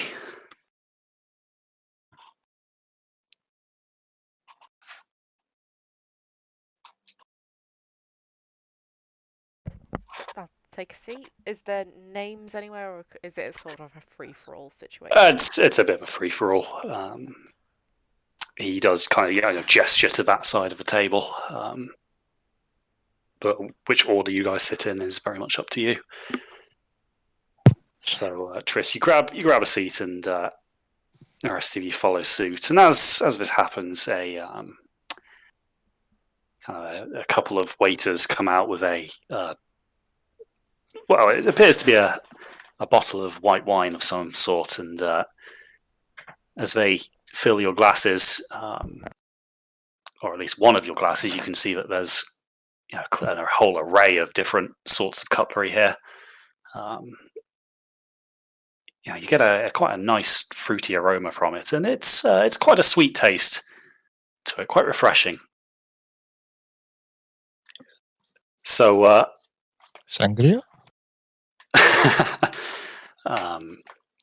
So the dwarf, clearly getting a little bit agitated, glancing at his watch a little. But the quiet is interrupted by another knock on the door. This time from the other side of the room. And as the door opens, another entry from the butler. Pardon the intrusion again, sir, but I believe it is time. Cromgrim looks at his watch and says, "It is. Bring him in." And you lot watch as a human is brought into the room. From a look at it, quite a scrawny individual. Appears to be probably mid to late 30s. He looks around the room a little bit, but Cromgrim gestures for him to take a seat opposite you, and kind of hesitantly he does so. And as he kind of sits down and starts to look around you, Ruin, you check your watch, and the second hand ticks over to the 6 o'clock mark. And you see the man almost jolts as he kind of stiffens up a little bit. His back straightens as if he's in pain. A moment later, he relaxes. You can see he's kind of rolling his shoulders a little bit, and he moves his head to survey his surroundings. Only now you notice his eyes are not his own. Instead, a dark, verdant shade of green has engulfed his pupils, and his lip purse in a semi-scowl. He looks down to his hands and offers a little tut. Really, Darius? You could have done better than this. What kind of an impression does such a vessel give to our esteemed guests? Dwarf averts his eyes. Oh, sorry, carry on, Triss. If I cast Detect Magic subtly now. It's probably still running, isn't it? Triss, this is definitely magical. But as you're doing that discreetly, he kind of carries on. You can see that Darius is clearly quite uncomfortable here. He's struggling to maintain eye contact. He's clearly quite uncomfortable at being chastised at such a manner, but doesn't seem to be willing to answer back to this. But the man turns his head to kind of survey you lot sitting across the table from him. Well, no matter. It is done. Well, forgive me my inability to make this meeting in person. I have a fair few matters that I need to attend to, and I can't really spare the time to step away from them. However, I am here now, and that is what really counts. You may be wondering why I've called you here today, and I think that's fair, but I believe that our organizations have got off on the wrong foot. We've been engaged in a fairly unnecessary conflict. I've heard reports from my various underlings about you, and, well, I think that we can work out an agreement, you see. After all, it is your guild particularly that would stand to profit considerably from a return of our hallowed mother. As such, I don't think we need to be enemies, you and I. In fact, I would go as far to say as you've proven to be competent enough for me to extend you my hand in an offer of friendship. The slave kind of reaches his finger out and clicks his fingers. A chest is brought in by two dwarves. One of them kind of unseals the lid and pulls it back to remove what appear to be an exquisitely crafted pair of iridium daggers. And then the man emits a whistle, high-pitched and rising as it goes, and the blades seem to vibrate in their sheaths before flying loose and into his hands. Useful little devices. My more clandestine operatives favour these. They have a particular knack for using them. Here, a gift. Howell, he throws these in your direction, but before the blades can make impact, another sharp whistle brings them to a stop in midair, allowing you to take them by the hilts. Why don't we do some knowledge rolls on those? Are they? Is it a mechanism of the material or magical? Arcana, please. I was about to click it in roll 20. Not roll 20, D&D Beyond. Oh, I have no. That's an 11. Well, they're probably not normal knives. Well, trying to subtly not make it look like he's does shit himself. It's just like, yeah, these are pretty amazing. Just staring at them in his hands, like mildly shaking, like, oh fuck. As the daggers are pulled from the air, a team of waiters enter, bringing in a fairly exquisite array of fine foods, which are promptly laid out before you. A second glass by each of your placemats is filled amply with what, Rulin, you notice is a fairly renowned Ilafari vintage. You watch as Quintilius swirls this deep red liquid in his glass and briefly inhales the aroma. Although after a single sip, you see his lips curl in what appears to be distaste, and he sets aside the glass. Now, come, you must have some queries. What exactly does us establishing a friendship entail? Well, it's quite simple, really. We already know that you are in possession of one of the Mother's keystones. There's no need to deny it. My network is extensive and particularly well connected. First of all, we would be requiring you to deliver that here to Darius, who shall ensure it is dismantled in the correct manner. In return, I believe we are currently in possession of a guildsman of yours. My lieutenant tells me that he's quite close to you, and, well, for all his brilliance, Alistair's temper can be a bit fiery, so it might be in your interests to make this deal sooner rather than later.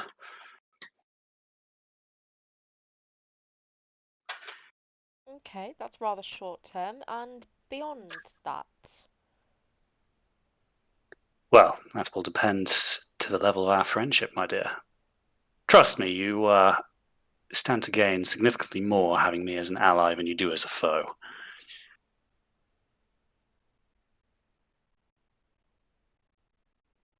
Well, from what we've seen of you, Quintilius, your friends don't seem to really. Well, when the mother returns, what kind of guarantee would we have that we would be kept safe and in good stead with the mother? Well, it would be the guarantee provided by your own strength of arms. The mother is not particularly caring about individuals, but her basic rules of the strong survive ensure that those with the requisite gifts will do very well for themselves in the New World Order. Mm-hmm. As I said before, your guild stands to gain quite a lot from it. I know about your recent finances or lack thereof. As the kingdoms grow in power and gain a larger control of their armies, these lands aren't going to be ample enough to keep you in business too much longer. Yes, whilst they have a lot on their plate, eventually these kingdoms will be powerful enough to field their own units to counter these threats. And what then happens to the Slayers? Relics of history. If you help us, Perhaps. we can ensure that that doesn't need to be the case. Indeed, they will rely on you more than before. You will live like kings.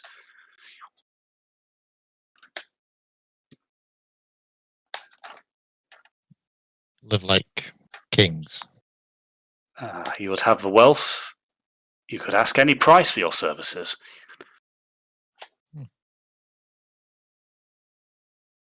And I do wonder what kind of kingdom will be left after all of this, after the mother's return. From what we've seen, it would be nothing more than a kingdom of ashes, really. It would ensure that those who are fit to survive would, and those who were not don't. We would return simply to the natural order, the way things were always meant to be. Civilization has made people weak, complacent, unaware of the real necessities of survival in this world. We seek more just to return to the more natural times.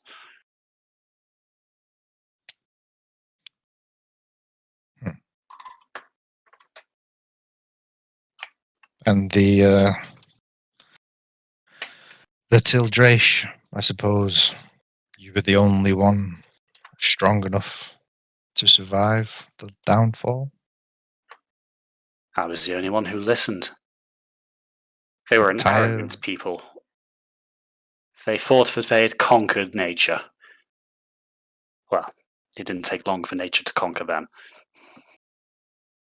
entire civilization wiped out. And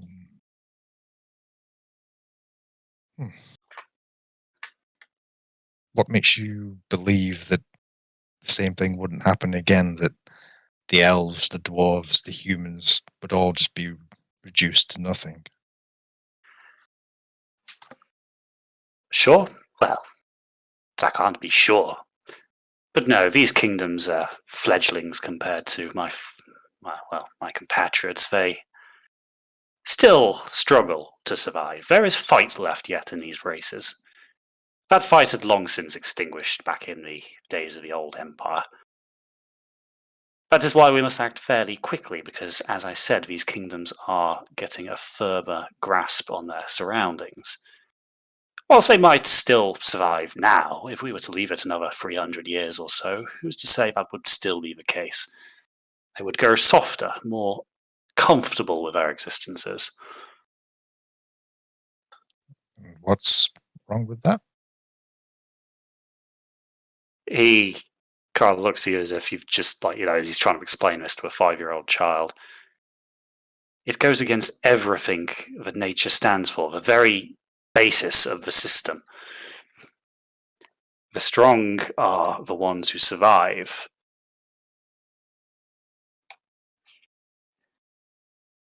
There is no room here for hangers-on. You've seen the poverty, haven't you, that comes with civilization? The shameful displays of various races clinging to a measly existence because they're too weak to go out and take a more prominent one.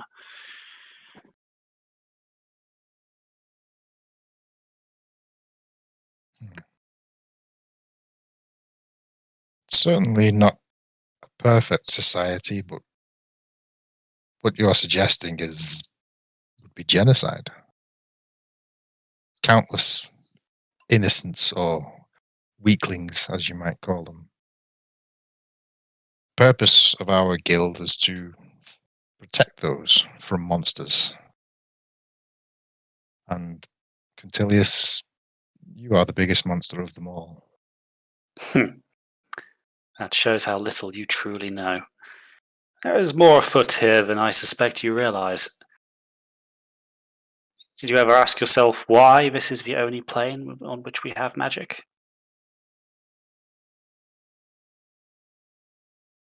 What? No, I didn't think you had. No.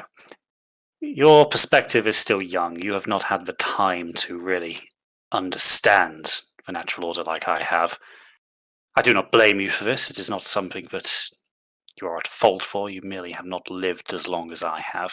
I've seen what really makes this plane tick, and I know what forces lie beyond it.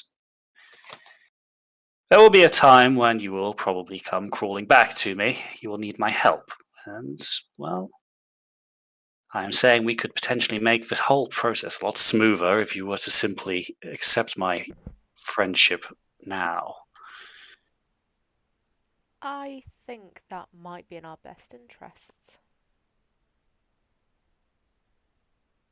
Ah, good. At least one of you seems to have a few grey cells in there. So I'll just look at Triz like, what? Triss will quickly tune into Rulin. I've got something up my sleeve. It's a bit of a wild card. I'll explain properly later.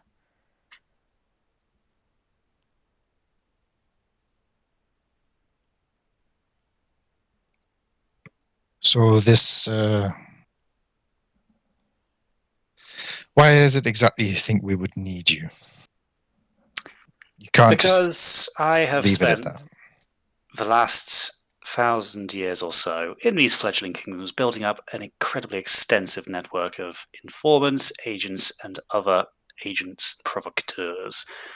I know a great deal of things, including what it is that you are searching for at the moment. And whilst we are searching too, I think our interests align. I know that you know what the Sanctity Project is all about. I know of it too, when my people first tried to put it together all those many years ago. I thought nothing of it then, it wasn't required, but it seems that in the coming few years, perhaps this world might need such a device and its capabilities. Wouldn't that go against your mother's wishes? Doesn't she want the world to return to a natural balance? Oh, no, she does, and it will, but there are other forces at play, as I said earlier.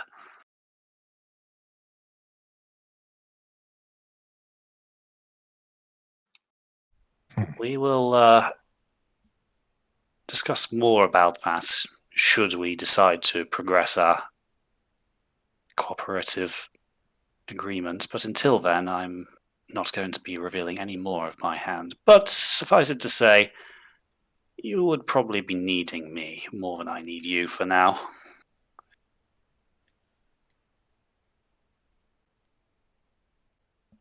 Okay, so where do we go to give you the stone? As I said, you just need to provide it to Darius here. He shall make sure that the subsequent arrangements are dealt with in a subtle and professional manner. Okay.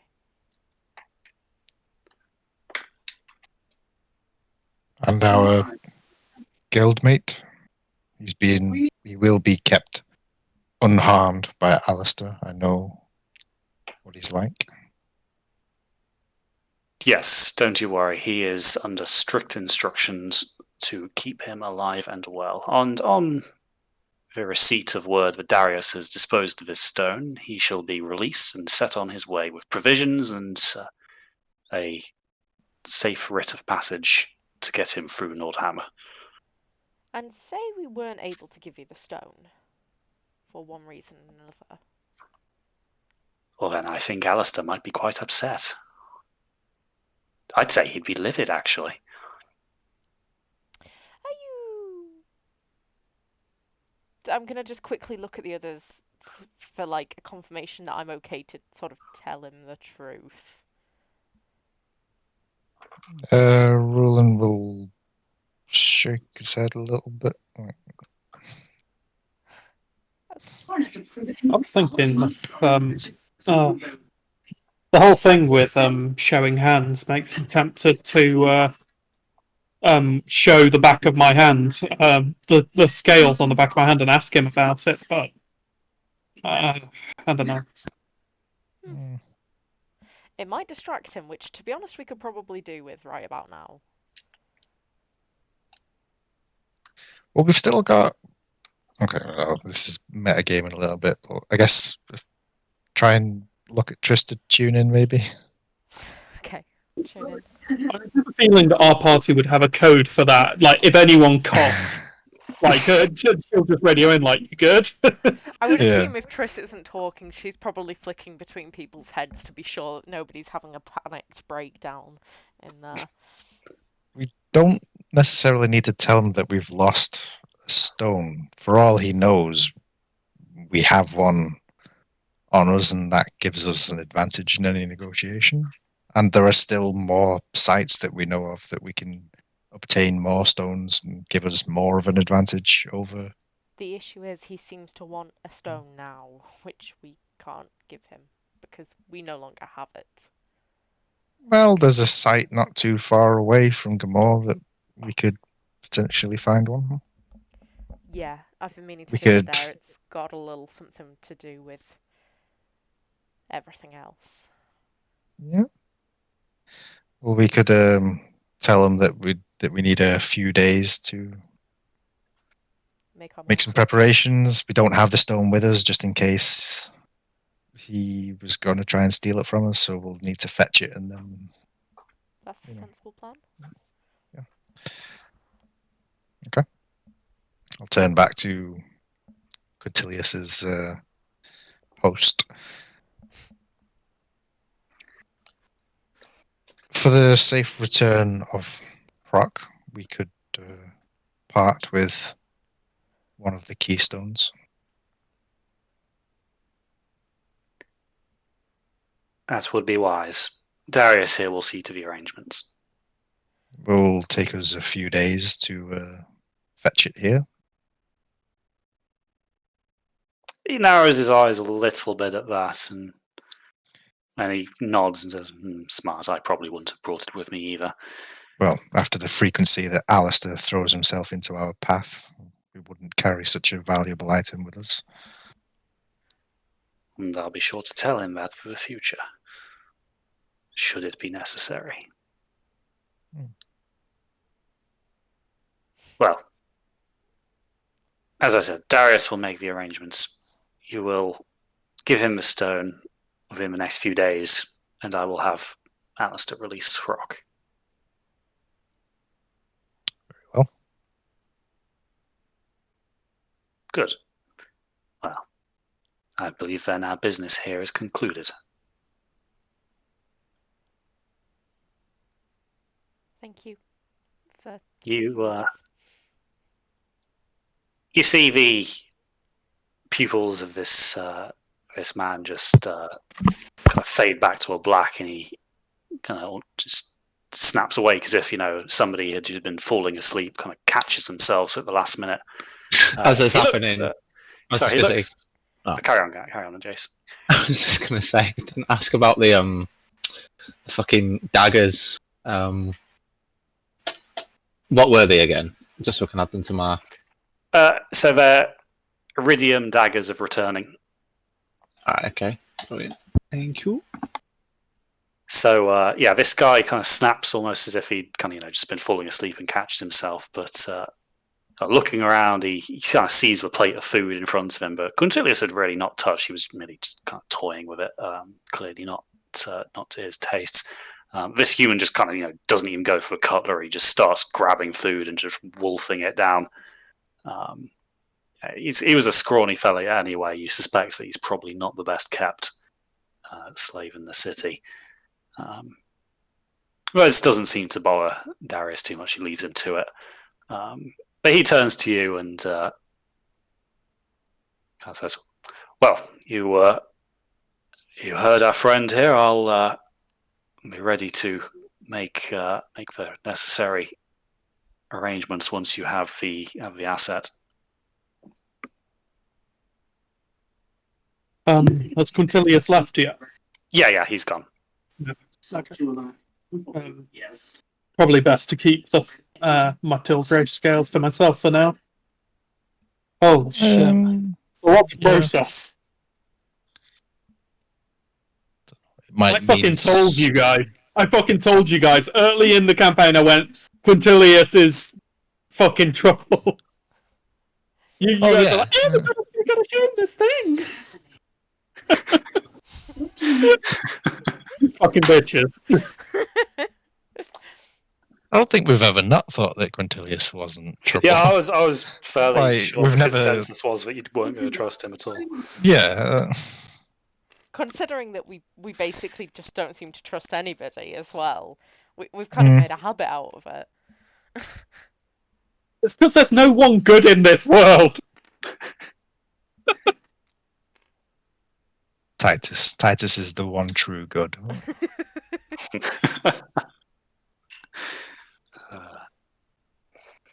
He's going to make a fine husband one day. He must live. Better than any of us. Right. Well. Okay. So you guys kind of finish off the meal. With Darius, obviously, you've got a lot to take in, and the rest is really just kind of polite small talk. But it's a very, very tasty meal. Definitely fine cuisine. But the time comes to kind of finish up and leave, and by now it's getting dark out. But Darius leads you downstairs and sees you out personally. Again, he says, I'll be looking forward to your return. I'll have everything in order. But words otherwise, I wouldn't keep him waiting.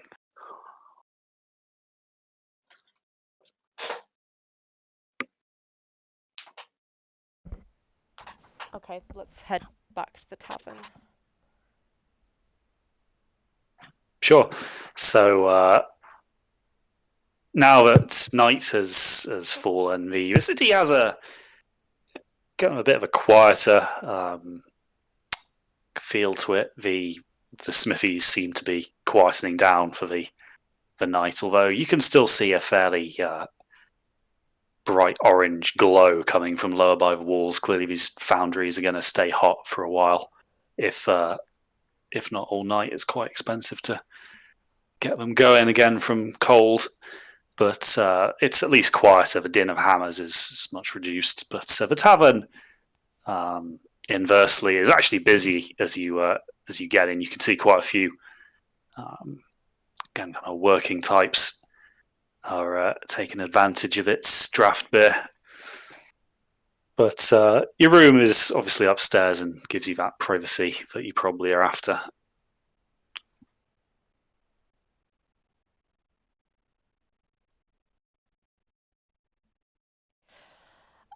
So, thoughts, everyone? Right. So, I have been requested, maybe instructed, to destroy keystones for the purpose of Rantigoth acquiring Kovtara. I've yet to determine whether I am out of favour due to the incident with the angels. However, we could play nice with Quintilius and just hope that she won't be an issue. Thanks to Rantigoth. When did Rantagoth communicate this to you? A little while since. About the time we picked up the last keystone? Okay. Can he listen in on what we're talking about now? I assume so, probably. I'm not totally sure.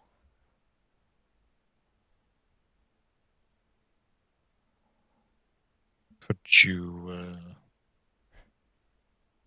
sense him if he was listening in? Crispy?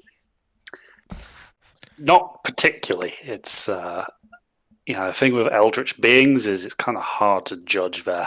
What about the amulet activities. of scryproofment? Do we still have that? Yes, I believe Torek carries it on him. So if Triss were to wear it, would it perhaps shield her from... Who knows?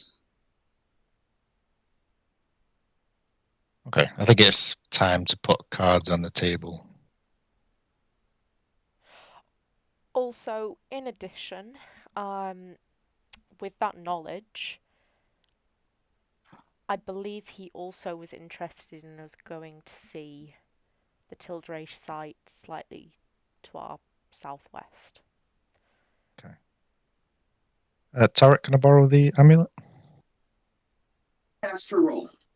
Sure, of course. Okay. And I hand it over, yeah.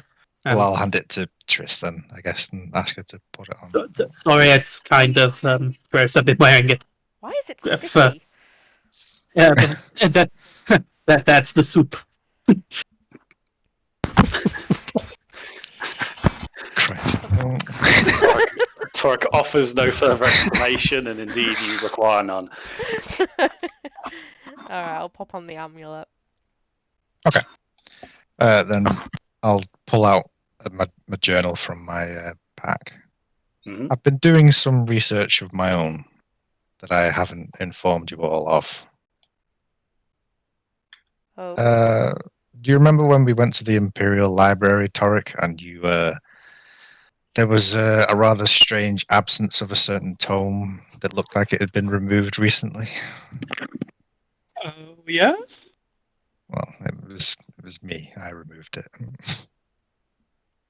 I've been researching Rantagoth, and more specifically what might be driving him.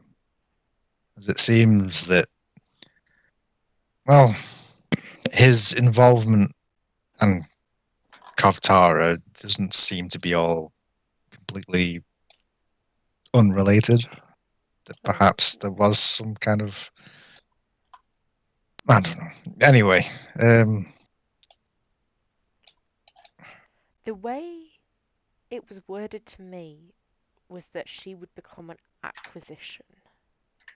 Well, that is what So- I've learnt of Rontagoth. Anyone who works for him, such as yourself, that's what he requires of you. He requires you to find things for him, knowledge, items, whatever. He requires you to bring those things to him. But anyone who fails to do so is disposed of in a not very pleasant way. Mhm. I have logs of a prisoner who was once taken by an inquisitor. How many centuries ago? The subject was kept locked up for a lengthy period of time, and after a while, the subject went completely insane and killed himself. There was evidence that he was driven insane by voices or a demon that he was possessed by, that they believe. And essentially, because the prisoner wasn't able to find these acquisitions, Rantagoth drove him into insanity and drove him to kill himself. Oh,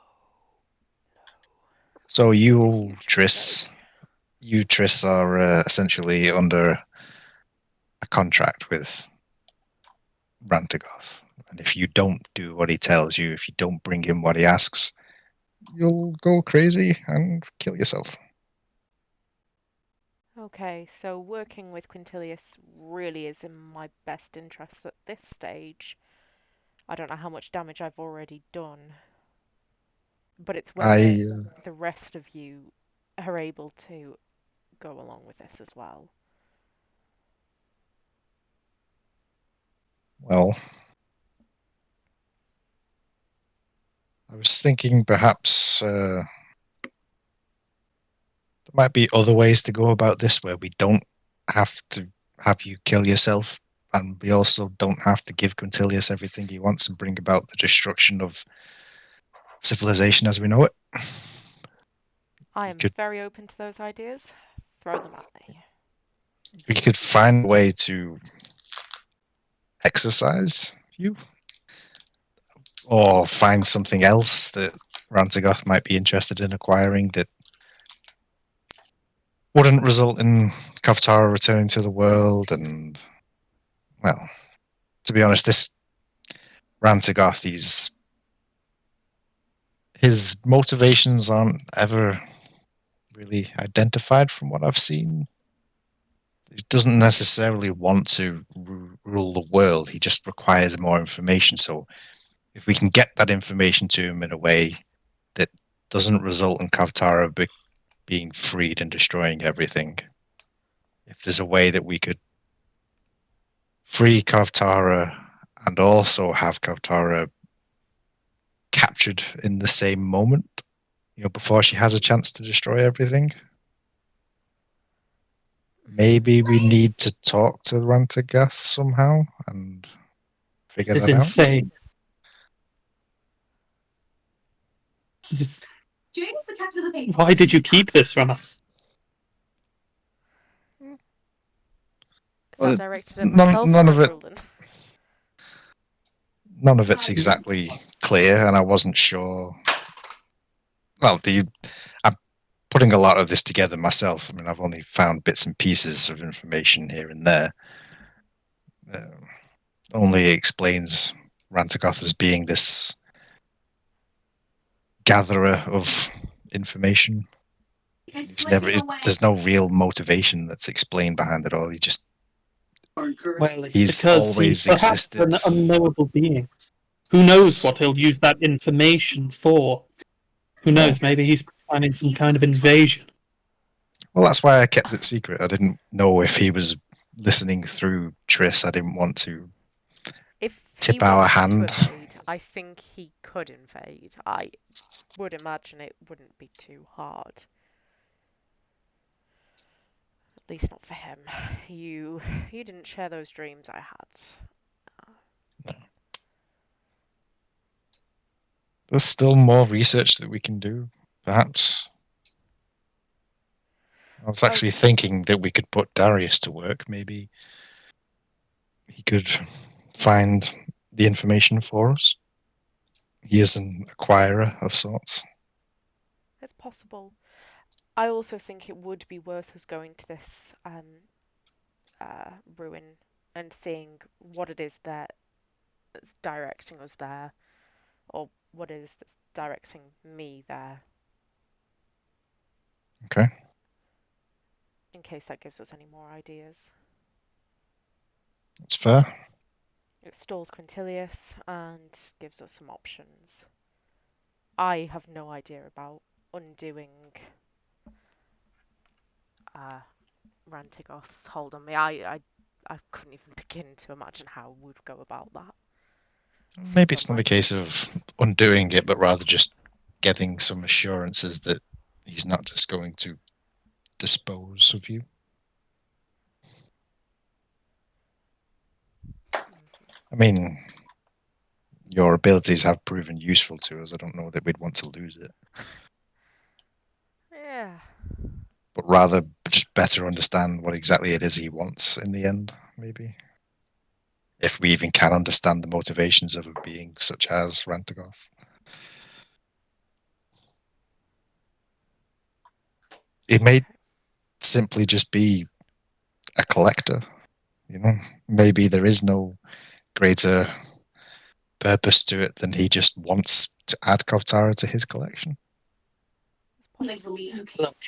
This is insane. You're just throwing out theories. That doesn't lead to us toward any matter of truth. Or what we need to admit to ourselves that if we act in this way, we're doing so under unknown pretenses. But to give Quintilius what he wants, you honestly can't believe that we could just go on as a guild, just carry on slaying monsters. The entire world would be changed. Thousands, hundreds of thousands of innocents would be slaughtered. Everything, civilization would come crumbling down, and a new order would be built with Quintilius and Kovtara at its head. Does that sound like a world you want to live in? Of course not. Just, I don't know. There's no good options. The other thought that I had, and that actually gives us some time for me and my patron, he was interested in the magic that the Tildrace used to bind Kovtara. We can only keep those keystones away from Quintilius for so long, realistically. Are we well served in trying to find out how to bind her again? Well, that was the Sanctity project, wasn't it? Learning how to make the keystones so that we can try and undo the damage. And do we invest some time into it? And looking more into that?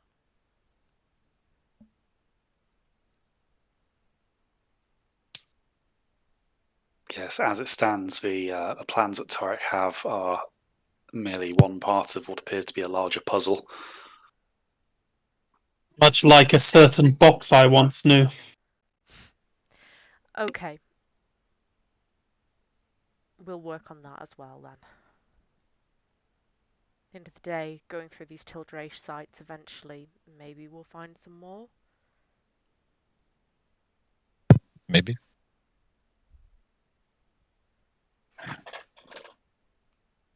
Well, for the sake of Rock, at least, we need to find one of them.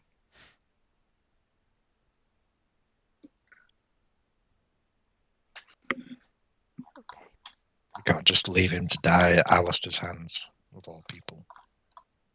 That'll be a slow, horrific death. If I know Alistair, he's already missing a few fingers. Or a hand. Don't. Just the thought is making me a little sick. Although, last time we did see Alistair, we did leave him hot on his toes.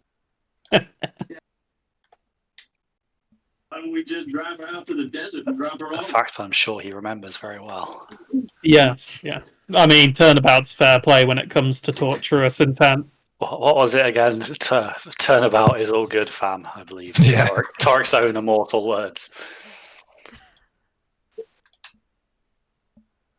Okay, so I think it's fair to say none of your characters are getting a particularly good night's sleep tonight. No. Fair amount to process. But yes, the night passes. You are undisturbed throughout. The beds are incredibly comfortable, which if you're going to be lying awake, tossing and turning, linen's a good a surface as any to do it on. But the morning comes, and you're provided with a kind of a breakfast of oatmeal, kind of styled cereals to keep the wolves from the door before the day.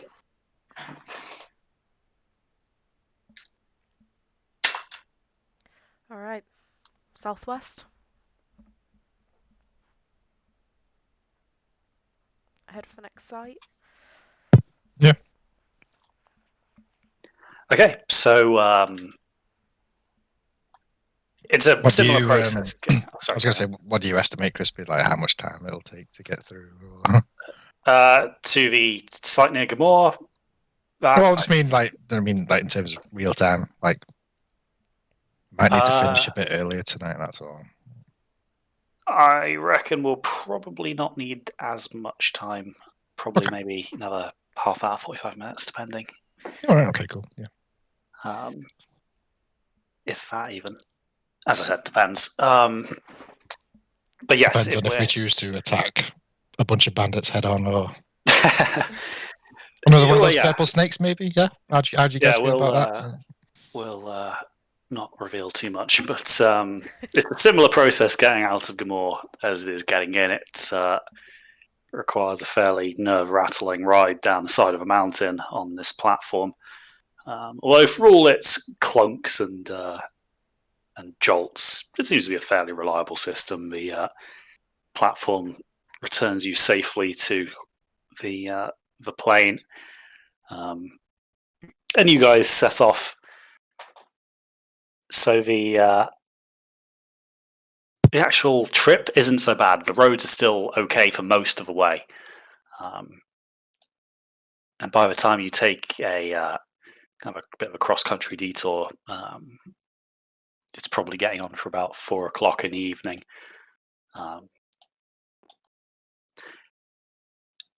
And what you do notice is that this site seems to be in a particularly deep crevasse between what appears to be two large mountains. As such, the way down proves to be a bit too difficult going for the wagon, so the only real way is to proceed on foot.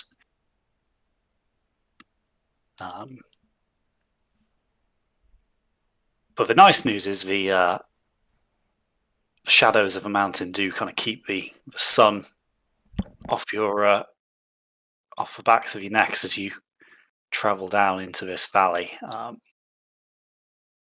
Obviously, Torix had that map for a while, and he leads the way. And given that the information was clearly quite old, it's accurate to a surprisingly decent degree.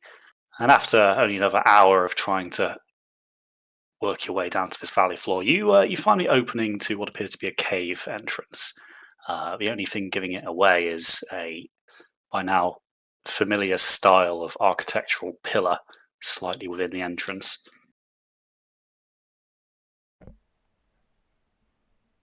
All right, let's see what we got here. Let's take a closer look at that entrance. Torek, it is definitely of Tildraish origin. What's more, it appears to be a temple-like structure. Nice. Can I cast detect magic? Triss, there hasn't been any magic here. Cool. So, Torek, past this arch, you could see that there is a what appears to be a staircase leading down further into the depths of this mountain. You can see that a lot of dust and sand has built up over the years as it's been kind of blown in by the wind. But there's enough of a kind of a path in that you can use these stairs without worrying about losing your footing on the way down. But as you go, you see these walls are quite clearly adorned with various depictions of. In fact, no, roll me a history first before I just give this away.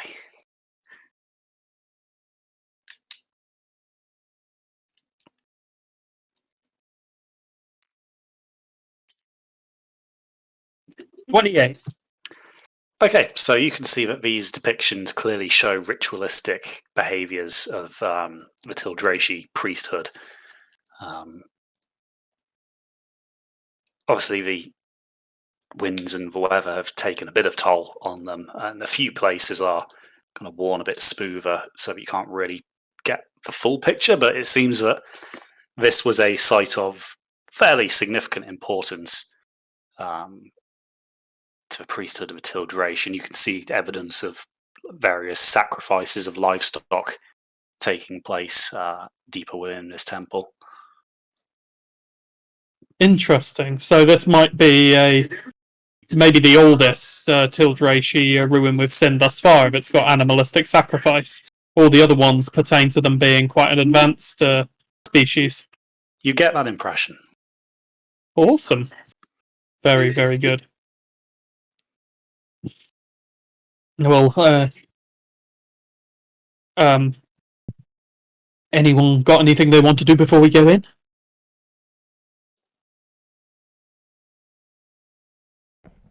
Well,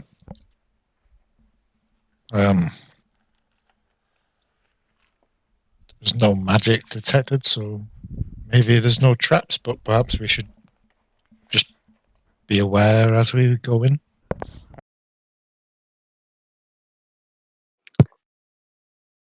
So you keep an eye out, Ruin. You're obviously by now a dab hand at this whole ruin delving.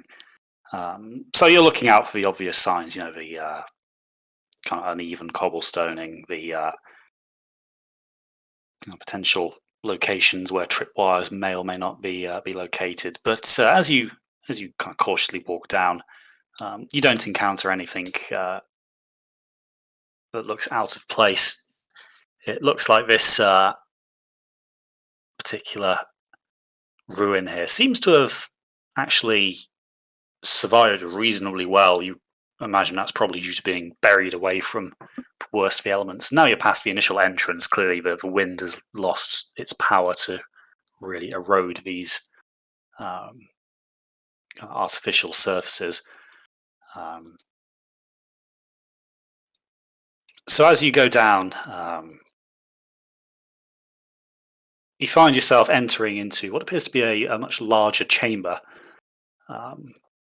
Tarek. And what strikes you immediately is that there appears to be, a fairly sizable altar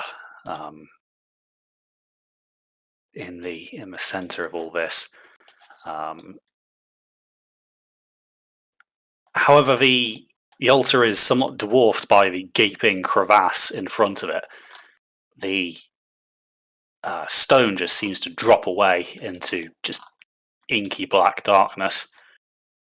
And interestingly enough, the altar seems to have what appears to be some sort of cistern above it, shaped like a skull. Huh. Very cool. Let's get a closer look at that. I'm not sure if should I roll anything? Yeah, sure. Roll me an Arcana.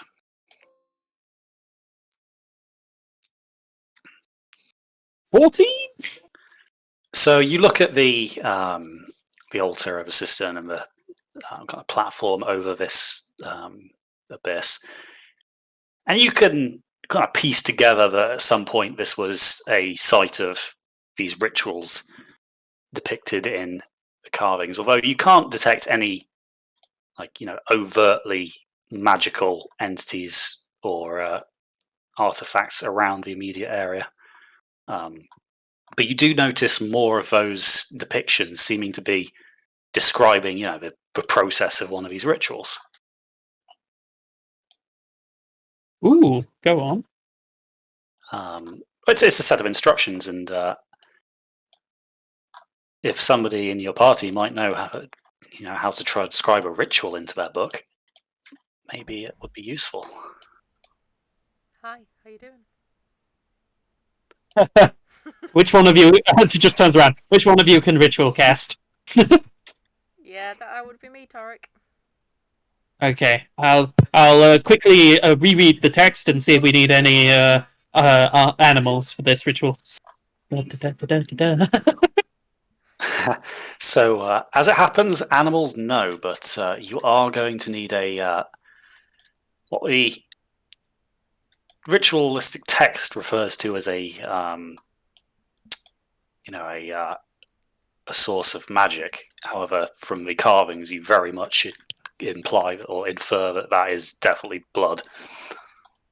So Okay, the I got some of that. the cistern, how much fluid does it look like it would hold? Fluid, it's a fairly large cistern. This looks like it holds several gallons.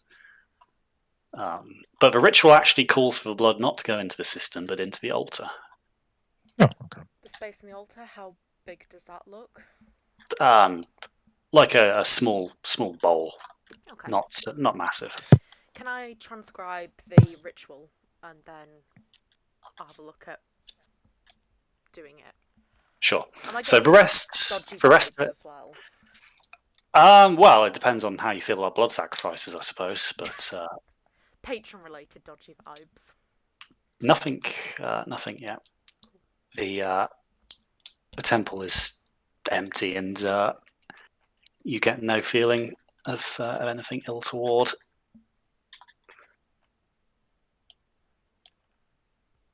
Maybe if you show through your eye this area, maybe that will, do some good. You said he was a learner of sorts, right? Yeah. Well, the details of an ancient trilogy ritual might be something that appeases him. I did want to visit here. Alright, everybody just back off a second. I will make sure everyone's out of the way and eyeball it. Okay, so you eyeball it, and we're going to have to hop into another chat because this is something for your ears only. Okay. So everyone else, bear with us a moment. Talk amongst yourselves. Okay, so as you eyeball this, immediately you get the impression that this was what Rantgoff is after.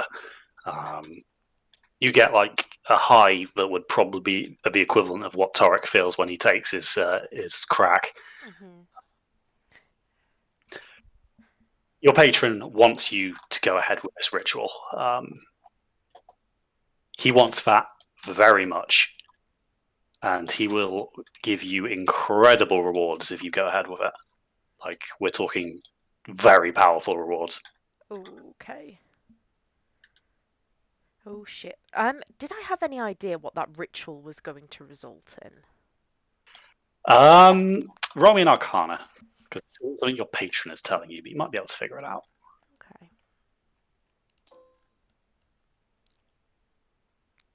Okay. And that would be 15. You don't know exactly what's going to happen, but it looks like the magical energy you created is going to be substantial. Okay. Do I get anything else from the patron? Other than that promise of great rewards, no. Okay. Jesus. Alright. Okay, cool. So that's a stun. Let's hop back. Alrighty. So yeah, Triss, you finished transcribing that book, and you're now prepared to cast it. Okay, are we all ready? Ready as I'll ever be. Cool. I will start the ritual. I will just use my own blood. Okay, so Triss, you draw a small dagger and make an incision just below the elbow, and hold this arm out over this kind of little bowl in the center of this altar. As the bowl starts to fill up, you can see the blood actually forms little rivulets and goes into a series of kind of little channels in the stone. But as this is happening, you start to see a little bit of dust falls from the eyes of this skull-shaped cistern, before being followed by the release of an eerily blue liquid. This liquid is released and falls over the altar, entering into several other channels, so that you end up with a series of geometric circles of this blue mana interacting with the blood. Then you start to hear a bit of a gurgling sound, and beneath you, beneath this platform, in the kind of dark space below, you see this mana leaking out of outlets in the altar. But instead of falling down into the abyss, it starts to spiral. And as more of the cistern is released down through the altar, the larger this spiral seems to get. Braxton, roll me a religion.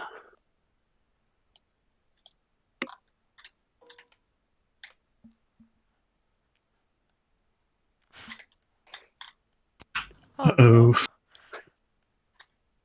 Bad doo-doo. That's you don't know much, but you don't like it. So Triss, you bandage up your arm and kind of go about starting to chant what the ritual maintains. Torek, you kind of look into this kind of swirling spiral, and it looks for all the world like you can see constellations in there.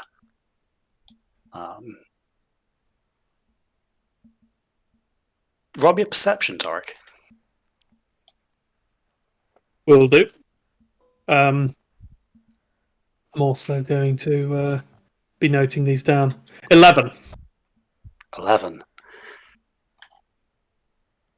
You start to see an arm pull itself out of the center of this void, followed very quickly by... Well, I think it would be easier for me to show you. Oh. Oh boy.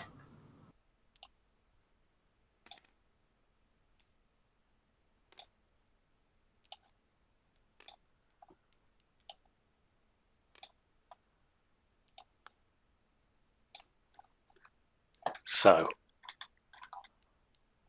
I'm going to need everybody to roll me a DC 25 Wisdom saving throw, please. I'm sorry, what? Except Triss, you don't have to. Oh, okay. What the fuck? Oh, mate, Is this a magical effect? No, this is not. This is beyond that. You'll all DC get 25? well, There's only one dice roll that can save me. Yeah, I mean, Braxton's clearly there.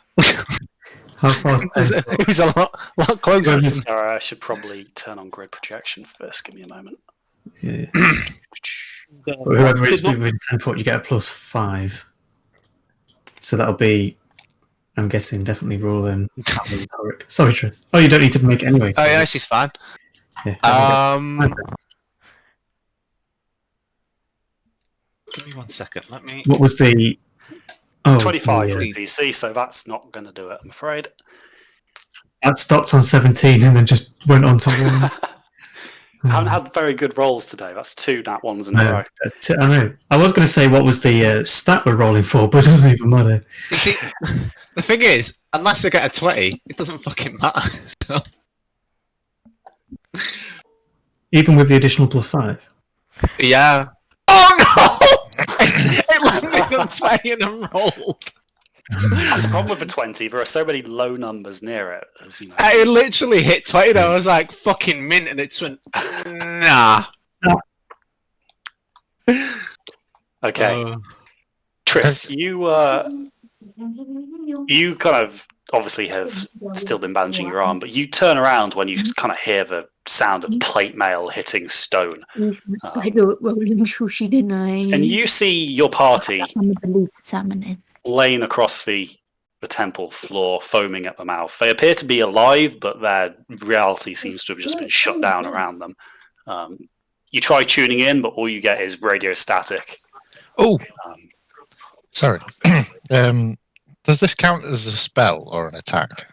No, it does not. It is a more potent saving throw than that, I'm afraid. Okay. Because I am under the effect of Sanctuary, but I guess it doesn't matter. Yes, this is not your conventional magic, and 5e doesn't really have a system for it. Right. Why don't you spend a key point to clear mind as a monk? Well, what kind of effect is it, though? Eldritch. But if you can't think right now. Well, I mean fear. Like, is it fear? No, it is. It's 5e doesn't have something for it. Okay, so there's nothing I have thinking. Okay. As much as your key is useful, this is something that a bit of meditation is probably not going to overcome. Triss, so you're left standing face to face with an avatar of your patron. Oh. And one of its arms gestures out for you, and you find yourself almost unwittingly stepping from the edge of the platform and walking out over this constellation of kind of weird, luminous light, for want of a better word. The creature looks down at you and then, with one of its alternate arms, reaches out and places a finger on your forehead. You get a almost indescribable flash of ecstasy and a surge of what you feel as power. Triss, you're going to gain permanently 2 extra spell slots. Oh. What? Damn! Holy shit. That's so potent! Holy crap! Holy The creature crap. then bids you backwards, and as your foot steps back on the land, you lose consciousness as well. The rest of you wake up a few hours later, and the abyss is back to its usual darkness. The entity is nowhere to be seen. And that's where we're ending tonight's session. If We did wake we- up in the same place. Good. Yeah. if we had passed that saving throw, would we have gained anything? You would have been conscious enough to see Triss do this. Okay, good. So we don't know Still, that this is still like happening. hazy and stuff. So you know that entity was there. You kind of saw a brief glimpse of it before the essential mind breakingness of having your reality rent asunder in front of your very eyes. Sent you under, but you didn't see what happened with Triss.